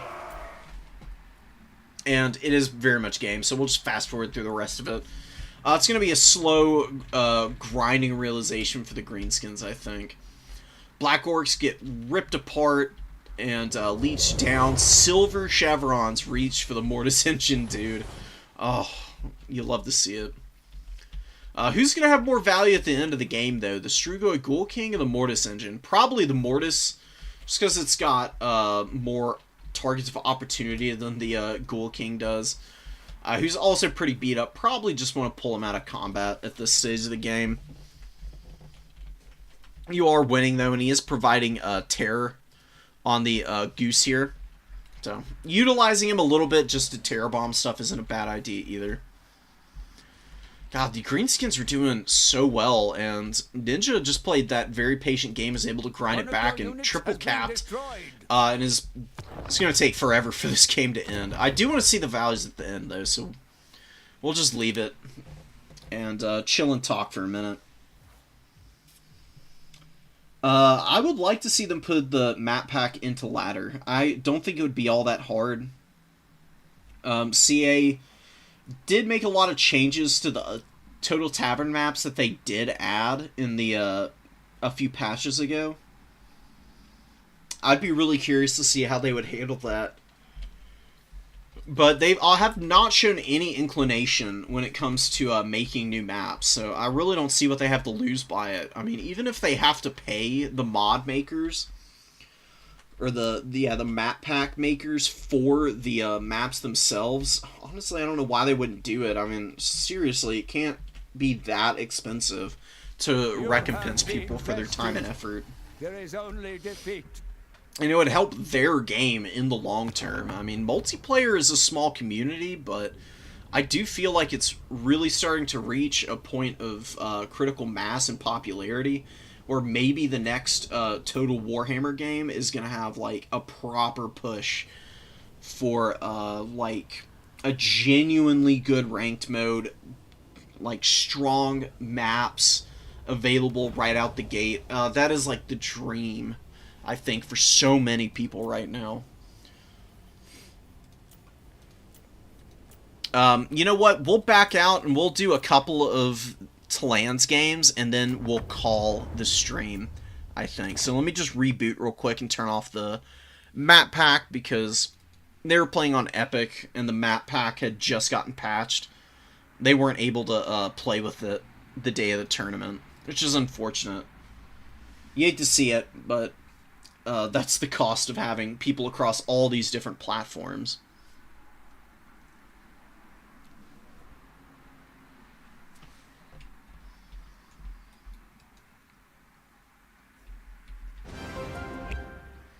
I love the opening cinematic for Warhammer 3.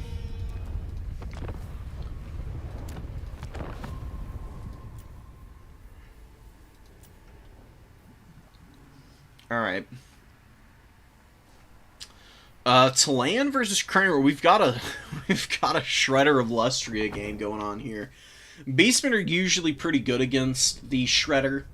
They've definitely got the mobility to be able to take this thing down. It's not going to be easy, though. Shredder is a very common Beastman build or a very common Lizardman build for a reason. It's one of the strongest SEs in the game. It can get you 6,000-7,000 value at the top end of what it can do. It is just an absolute nightmare with 15,000 HP. You know, the life slant is nice with the Shredder. Honestly, though, I think what you can do is bring, what's-his-face, Mazda Mundi on his chair. Mazda Mundi has Apotheosis, which is a pretty strong heal in its own right. And then you can have better damage options for spells like Ruination of Cities and also Banishment. There aren't really any abilities on the Slan Life Priest. Going as cheap as possible, just Earthblood here. There is a Rev Crystal to provide a little healing to the Shredder of Lustria. Dwellers Below is pretty strong. It got debuffed pretty hard, and really you need to overcast it to get the most effect out of it. It's a big boost when it's overcast. It's really not that much more expensive. So we're going to have to see if Kramer is able to, like, maximize the value on that. And against the Beastmen, it's going to be a little hard. Beastmen generally have decently, like, cheap mid-tier infantry to throw out that can grind against the Lizard Warriors pretty decently. Not suffer too badly for having their units get hit by spells. Sentis with great weapons and Mino great weapons, looking for some opportunities here. Shredder of Lustria wastes absolutely no time getting into combat, immediately doing some big damage to the Gore Herd here. Waddling through, you can see it's 12,000 freaking mass coming into full effect here. Just walking over these guys, Jurassic Park style, not killing anything as it moves through, unfortunately. The Howdahs on top are doing some good damage, though. I've been kind of surprised by how powerful the little skirmishers are on top. They do some pretty serious work for you.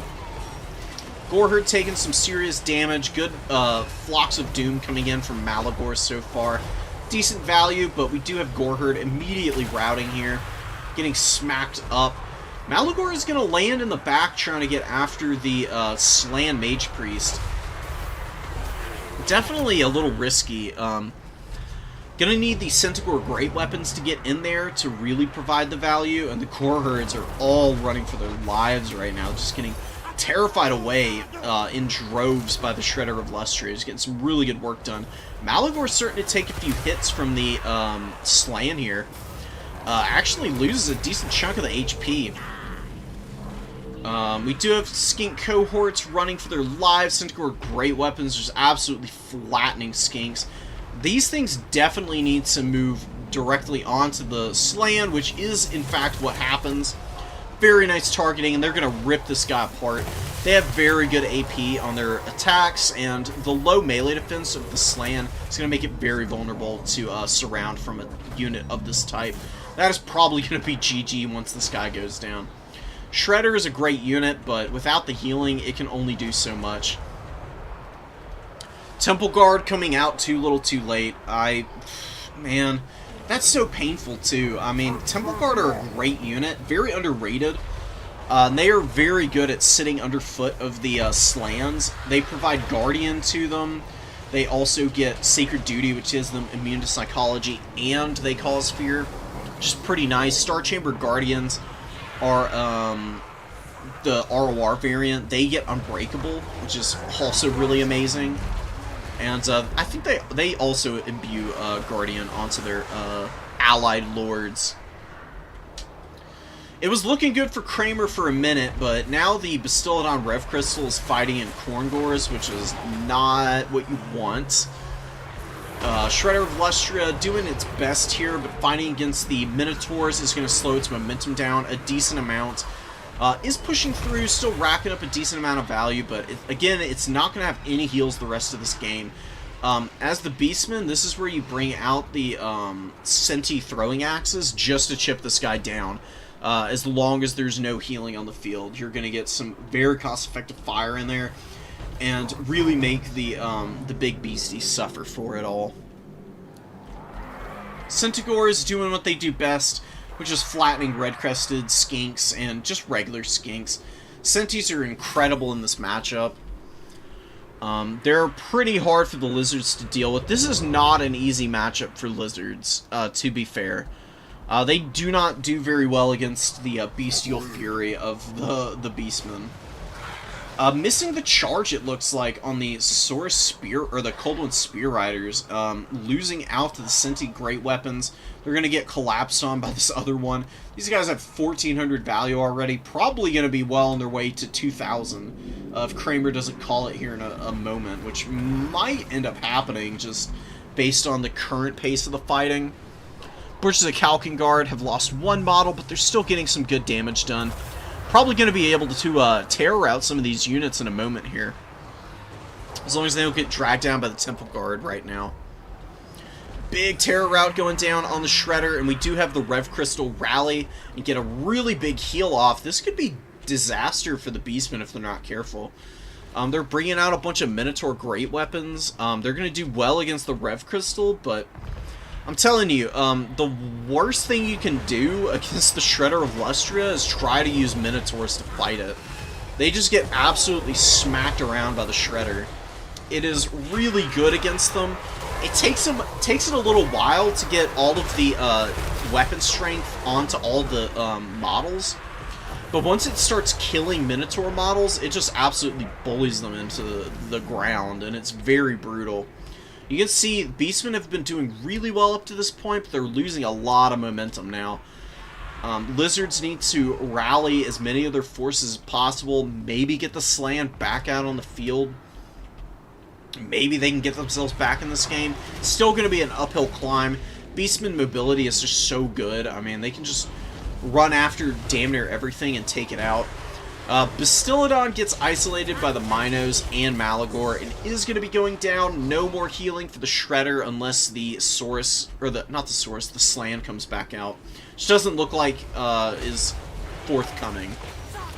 Temple Guard with 1,800 value, man.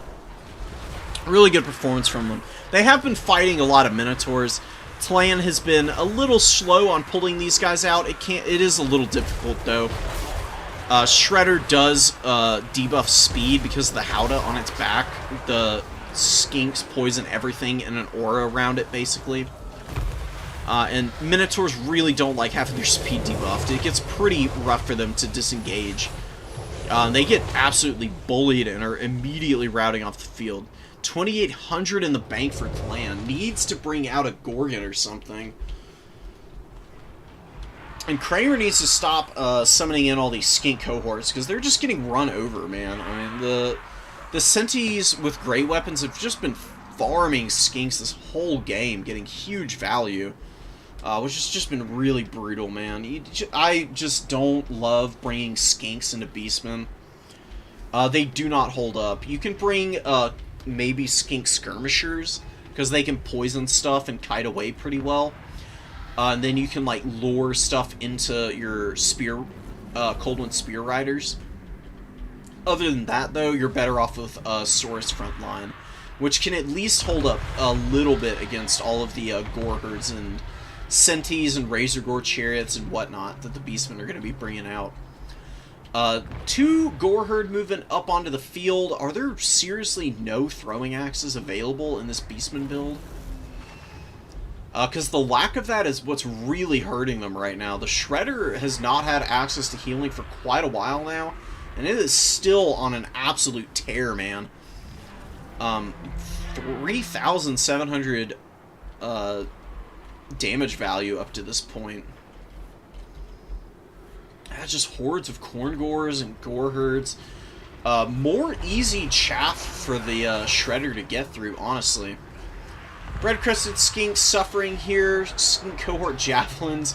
Gonna follow up on this route pretty nicely. They should be able to break the leadership on the Gore Herd if they just chase them down. Shredder needs to be careful not to stay in on top of these Corngores and just run through the Gore Herd there. It is triple cap territory for the Lizardmen here. We've got another Skink Javelin that's going to get run down by some Sentis. Ugly, ugly situation developing back there. Really need those Spear Riders to help them out before they get absolutely wrecked. You know, another bad thing about them is their leadership is 55, and with your Lord dead, you can see how quickly they'll just break and rout. I mean, it took 2 seconds for those Senti Grey weapons to finish them off. Shredder of Lustria is still farming in the middle here, running over the number 2 objective. Really am not sure if Shredder is going to be able to carry this game. It is razor thin right now. It would be... I really think that saving the money and just bringing out the Slan would have been the better call. There's so much HP that the Shredder could be healing right now. And not having that available has really hindered the Lizardmen's ability to properly finish this fight, honestly. Because the Spear Riders are great and all, but they're just getting slowly isolated and killed by the great weapons. And forcing your opponent to commit into fighting the Shredder honestly would be doing you a lot more good. You can see, getting up to 525 kills, 5,000 value on the Shredder is pretty bananas, dude. Love to see it doing nicely. Malagor flying overhead. And I'm telling you, Mazdamundi is a little harder to snipe as well. He's got the Sunburst standard, which gives him a little melee defense. If you get jumped on, you just pop Banishment or Ruination of Cities on you. Use the Shield of the Old Ones, and just pop Apotheosis all game in the Shredder. I mean, you really can't go wrong doing that. I've seen the best performances out of the Shredder paired up with Mazdamundi, believe it or not. The Mage Priest of... or the Slan of Life is nice, but maybe a little bit of overkill in terms of the healing. This is going to be game. Shredder broke. That's going to be it. Really nicely done by Tlan. rallying back to the home objective and not overstretching yourself when you don't have an effective answer to one of your opponent's big monsters, honestly isn't a bad idea. There was a Gorgon back here. There were several opportunities to bring that out, but maybe just committing to the infantry was the right call. 2,500 value Centaur Great Weapon, pretty crazy. You don't see that very often. 2,900 on this Korngor though. Probably fighting against the Shredder of Lustria at the end there. Yeah. Beastmen, pretty good. Pretty good. They are beatable, though. They're not like Slaanesh or the Ogre Kingdoms, where both of those factions just destroy everybody. Beastmen have quite a few bad matchups. And they're very low armor.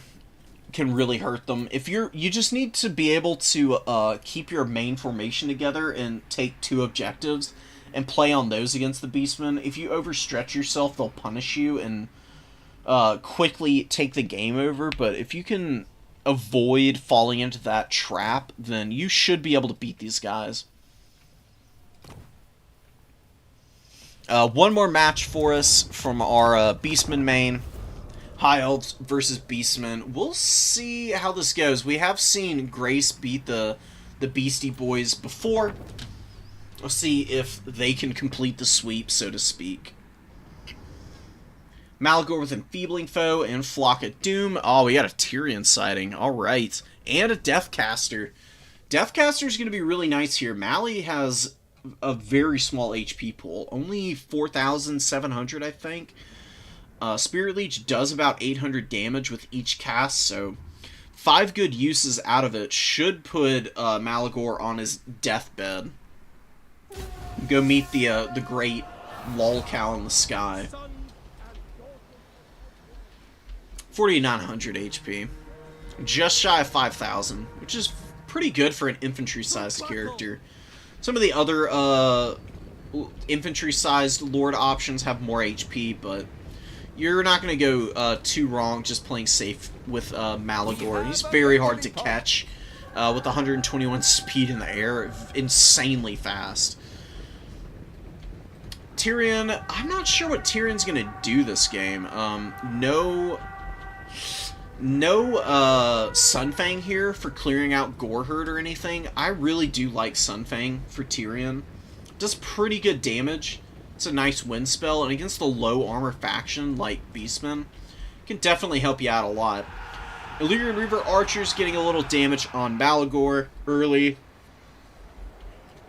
Deathcaster just kind of wandering around right now. We'll see where he ends up going. We do have a really nice isolation on these Rangers. This is what you can't afford to have happen. You need to play a very compact formation against Beastmen. Otherwise, they just send Centaurs to run over your isolated infantry and just value trade massively against you, man. Grace is getting a little bit of a lead, though. Getting some damage on Malagor helps. Did poke a little on these Centis. Bowfire coming from the woods from the Lothern Sea Guard, who are doing quite well for themselves early in this match. Definitely need to continue the advance, though, and get up on this point. Should be able to shoot the remaining Korngors off, and the Rangers...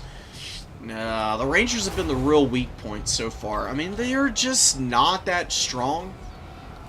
I get what is being attempted here by Grace, but they're very lightly armored, so Senti Swarms do very well against them. Goreherd beat them with just a little bit of help from magic and also from Minotaurs, both of which are available out here. Mally is being gooned out by a Great Eagle. Really nice use of an Eagle with the Death Magic to snipe the Beastman Lord.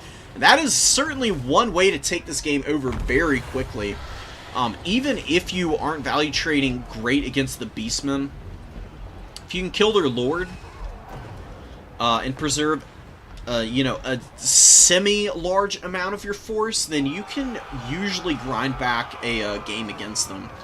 Good side charge with the Illyrian Reaver Archers. Tyrion doing something here, trying his best. Should probably go after the Minotaurs. He can usually survive a fight against the Minos. This is a big loss for the High Elves, though. They lose all of their Illyrian Reaver archers over in this pocket, as well as Rangers routing off. Lothern Seaguard and a handful of Silverins really being the only units left on the field for the High Elves is really not great, but Mally does go down, which might start to lend the High Elves a little bit of assistance. You can see it playing into full effect here with Goreherd breaking. They have like 2/3 of their HP left. Start running for the hills, chasing them down with the archers. Definitely the best call. We do have Aspect of the Dread Knight being used. Really good use of death magic from the High Elf hero here. But the Minotaurs do find their target and are putting an absolute beatdown on this mage. Oh, the mage needs to get out of that circle jerk, man. Does not want to sit in here. Finding it very difficult to escape, though. Probably going to die here, which is going to suck for the High Elves. Losing their magic after they killed the enemy lord is pretty much equalizing the game here, I would say. But Silverins maybe going to be able to save this guy. Does barely squeak out of here. Might be able to rally with a little bit of time. More Minotaurs coming out. Bulls on parade aplenty. We do have more Spearmen coming in who should trade very well into these Minos. Oh, and great micro in the backfield. Oh no, the Centaurs are pushing past the mage. Big mistake. Gotta chase the mage off here, man. You really don't want Aspect of the Dread Knight or Spirit Leech to be available for use against all your units, especially Aspect, which causes terror routes. Without your Lord, all of your units with Primal Fury are going to be very vulnerable to that leadership bombing type of effect. Eagle, followed up by the Illyrian Reaver archers, cleaning up the scattered Goreherd. Good missile fire coming in from these guys. Just doing a really nice job of hounding down the scattered Beastmen, which usually isn't something the Beastmen are struggling against. Usually they're the ones inflicting that kind of damage on others. Lothern Seaguard moving up. They're a little lonely over here, but this is the kind of situation that they can thrive in. They stopped up the momentum of the Tuskors and just put an absolute bully beatdown on these chariots. Tuskor chariots are pretty strong, but I think Razor Gores are your best option for the Beastmen. They have much better mass. They can absolutely flatten infantry units in no time flat. They can take half the HP off of a Slayer in one good go with a proper charge, which is pretty crazy. Beastman chariots are really good against the Dowie. Any faction that has a bunch of bows or guns in their build typically struggle against the Razor Gore chariots. They'd be really good here running down the Lothern Seaguard, the Rangers, looping back around and getting cycle charges through those guys. They should be able to finish them off if they were available, which they're unfortunately not. Razor Goreherd get folded up by the Illyrian Reavers here. Very nice performance from them. I love Razor Goreherd. They're great against heavy cav like Silverhelms, where the charge bonus and the AP weapon strength of the Razor Gore can just send them into the stratosphere in terms of value. They're really good at crushing units like that. Very powerful stuff. Lothern Seaguard trotting back to the point, but they're looking a little vulnerable to the Senti Great Weapons. But some good focus fire here should send those guys packing in short order. Lothern Seaguard fire is very accurate and quite punishing for lightly armed units like the Centaurs. Back on the #1 objective, High Elves finally resecuring the point. Spearmen have done some pretty good work against the Minotaurs. One Mino unit is gone, it looks like. Nope, there's one back here, barely hanging in. The other Minotaur unit doing their best, just trampling whatever they can get their hands on. While the Butchers of Kalkengard really haven't been able to do much of anything up to this point. 53 kills is charging up Bloodgreed nicely, but they've only got 350 value. Got a long way to go before they trade upwards with their cost, which is 1600. Senti's being pushed back by the Lothern Seaguard. They might be able to finish off the Corngors here. I would probably commit like a Warlion or something just to finish those guys up. And then you can focus on getting onto Talan's back objective here. Lyrian Reaver's getting wrecked by all of the Minotaurs here. Mino's also surrounding the Great Eagle, which has been doing pretty good work up to this point. Talana actually brings out the Vorbagland Broodmother, which is a really interesting choice. We did see, Ugh. Okay. I'm back. Sorry about that, guys. The game crashed and then my internet disconnected, so I don't know what the hell's going on with that. Really brutal. Very sad, but I've returned. We can close out this stream. We'll get back into that match and we'll fast forward through to the end because it was really close. I'm really curious to know who actually ended up winning that game.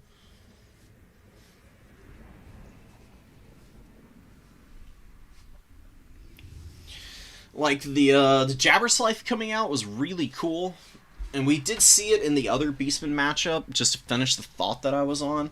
And it did great work. I think that might be why Grace brought Tyrion. Because I'm pretty sure it was Grace who won that other Beastman game as well. Needing, like, a little bit of a combat character to fight those things. Really struggled that first time around. Alright, we'll just fast forward through it. And I'll chill here with Dolph for just a moment. Thank you for being patient. Sorry about that, guys. It's really frustrating when that happens. So, skirmish phase is really nice.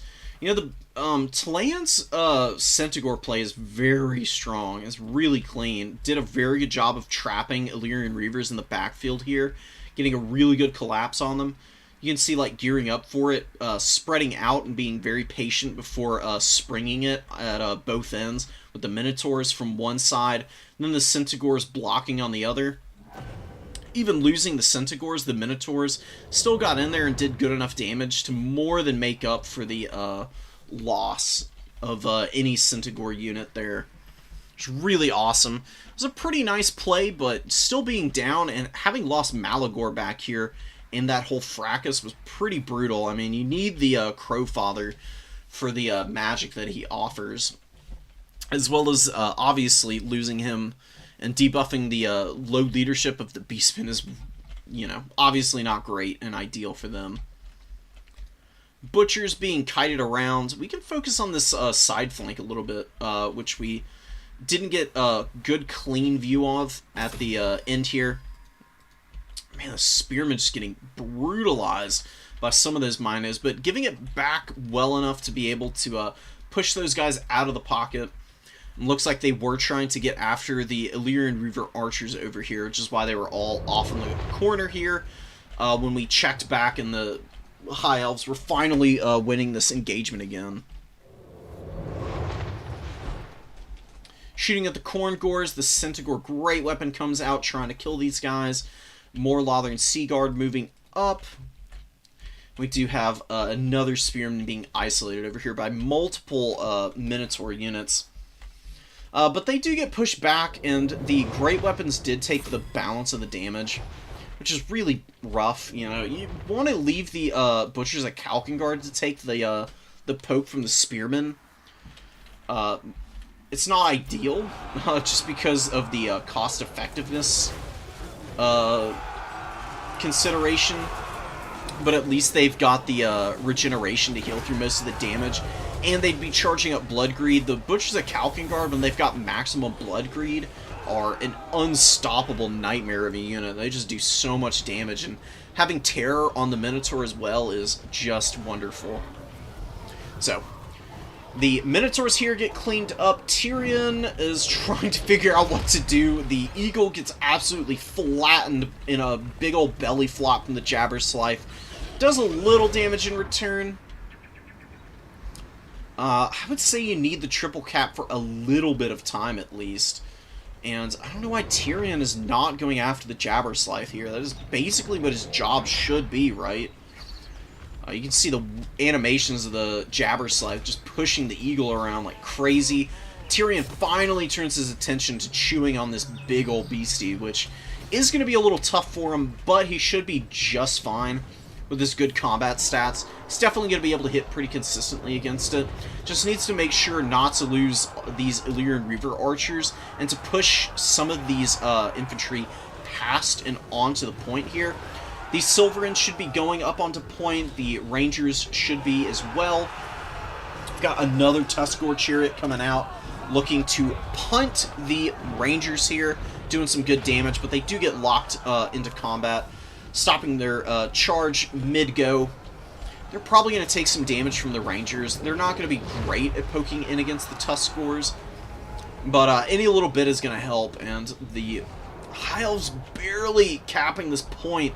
Goreherd do get up on here with the Jabberslide, but the effective cap weight, the better cap weight from the High Elves, does flip this point.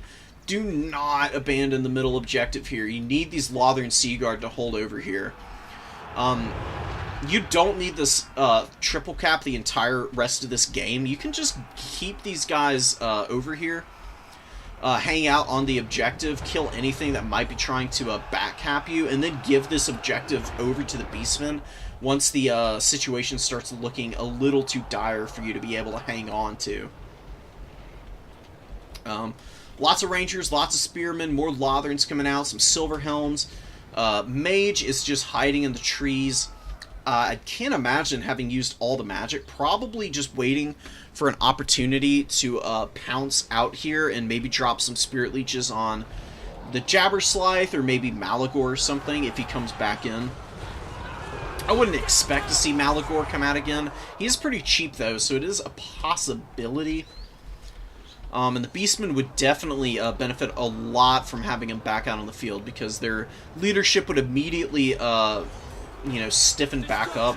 They'd be a lot less likely to rout off this objective, and they would value trade very well into the Rangers with the Jabberslide on the field, which has already gotten some pretty good value. Doing very, very well against this infantry-heavy High Elf army, just like in the last game we saw with the Beastmen. It's just going to come down to whether or not they're able to really finish here. The Butchers of Kalkengard with big value. 162 kills, 1,300 value. Still at 15 models. Pretty low on the HP, though. They probably want to just pull out and go regen for a minute before piling back into combat. But maybe there's actually just not enough time for that, I guess. Committing full 4 into the brawl and trying to tear route stuff is probably the better bet, I guess. Senties move up and out and get hammered by the Lothern Seaguard fire. These guys have been great all game. 1,300 value here, 800 on the other unit. Illyrian Reavers going to be able to get onto the rear of the Centaurs now and will be able to put a nice beat down on them. And there goes the Spirit Leech. Does come out here. Mage trying to escape from these Senties. That's what these guys are going after. Might be able to catch them. Really good micro skirting in and out of the Silverins here. And dragging both the Centaurs and the Vorbigland Broodmother into these very pointy sticks, man. Butcher's probably not going to be able to carry this game on their back. The High Elf leadership is just way too stalwart. They just haven't been able to get a lot of tear routes. Tyrion's been doing a pretty good job against the Broodmother, and the game is called in favor of the High Elves.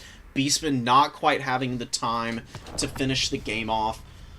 Losing Malagor was the deciding factor, I think. The rest of the engagements were going well enough, but once you lose Malagor, once your leadership starts to fall apart on the Beastmen, the High Elves just have so many high leadership units with good skirmish capability. They're definitely going to be able to value trade evenly and upwards into you at that stage of the game, especially with getting lots of breaks on your units vis-a-vis the aspect of the Dread Knight, which was putting in some serious work there in the mid-game after Malagor went down. So really nice by Grace, who did really well in that tournament. I'm going to drop out and go check what the final outcome for them was in that tournament.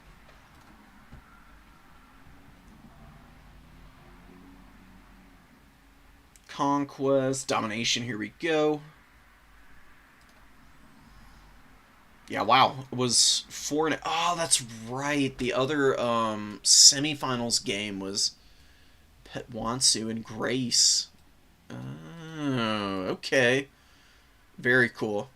Tulane had 3 wins. We had a lot of 3-win players. We had people doing pretty damn good overall. It was a nice tournament. Only a handful of people with no wins. Nothing to be ashamed of there, though. It does happen. I've gone several tournaments with no wins, which is, you know, very shattering, but it is what it is. You live and learn in this game. Alright, guys. That is going to be the end of the stream here. And I will catch y'all around on another one. I'll be trying to host a tournament sometime soon this week. If not tomorrow, if not late night tomorrow, then Thursday for sure. And then maybe do another on Friday. But until then, I'll see y'all later. Oh, and keep an eye out for my part 3 of my Corn roster breakdown. Because I'm doing the infantry section next, which is going to be a ridiculously long video. So it's going to be a little extra time for me to finish that one. But once I'm done with it, I'll be posting it ASAP. And it'll be as in-depth as you could possibly want. So check it out when it comes out. See you then, guys. Later.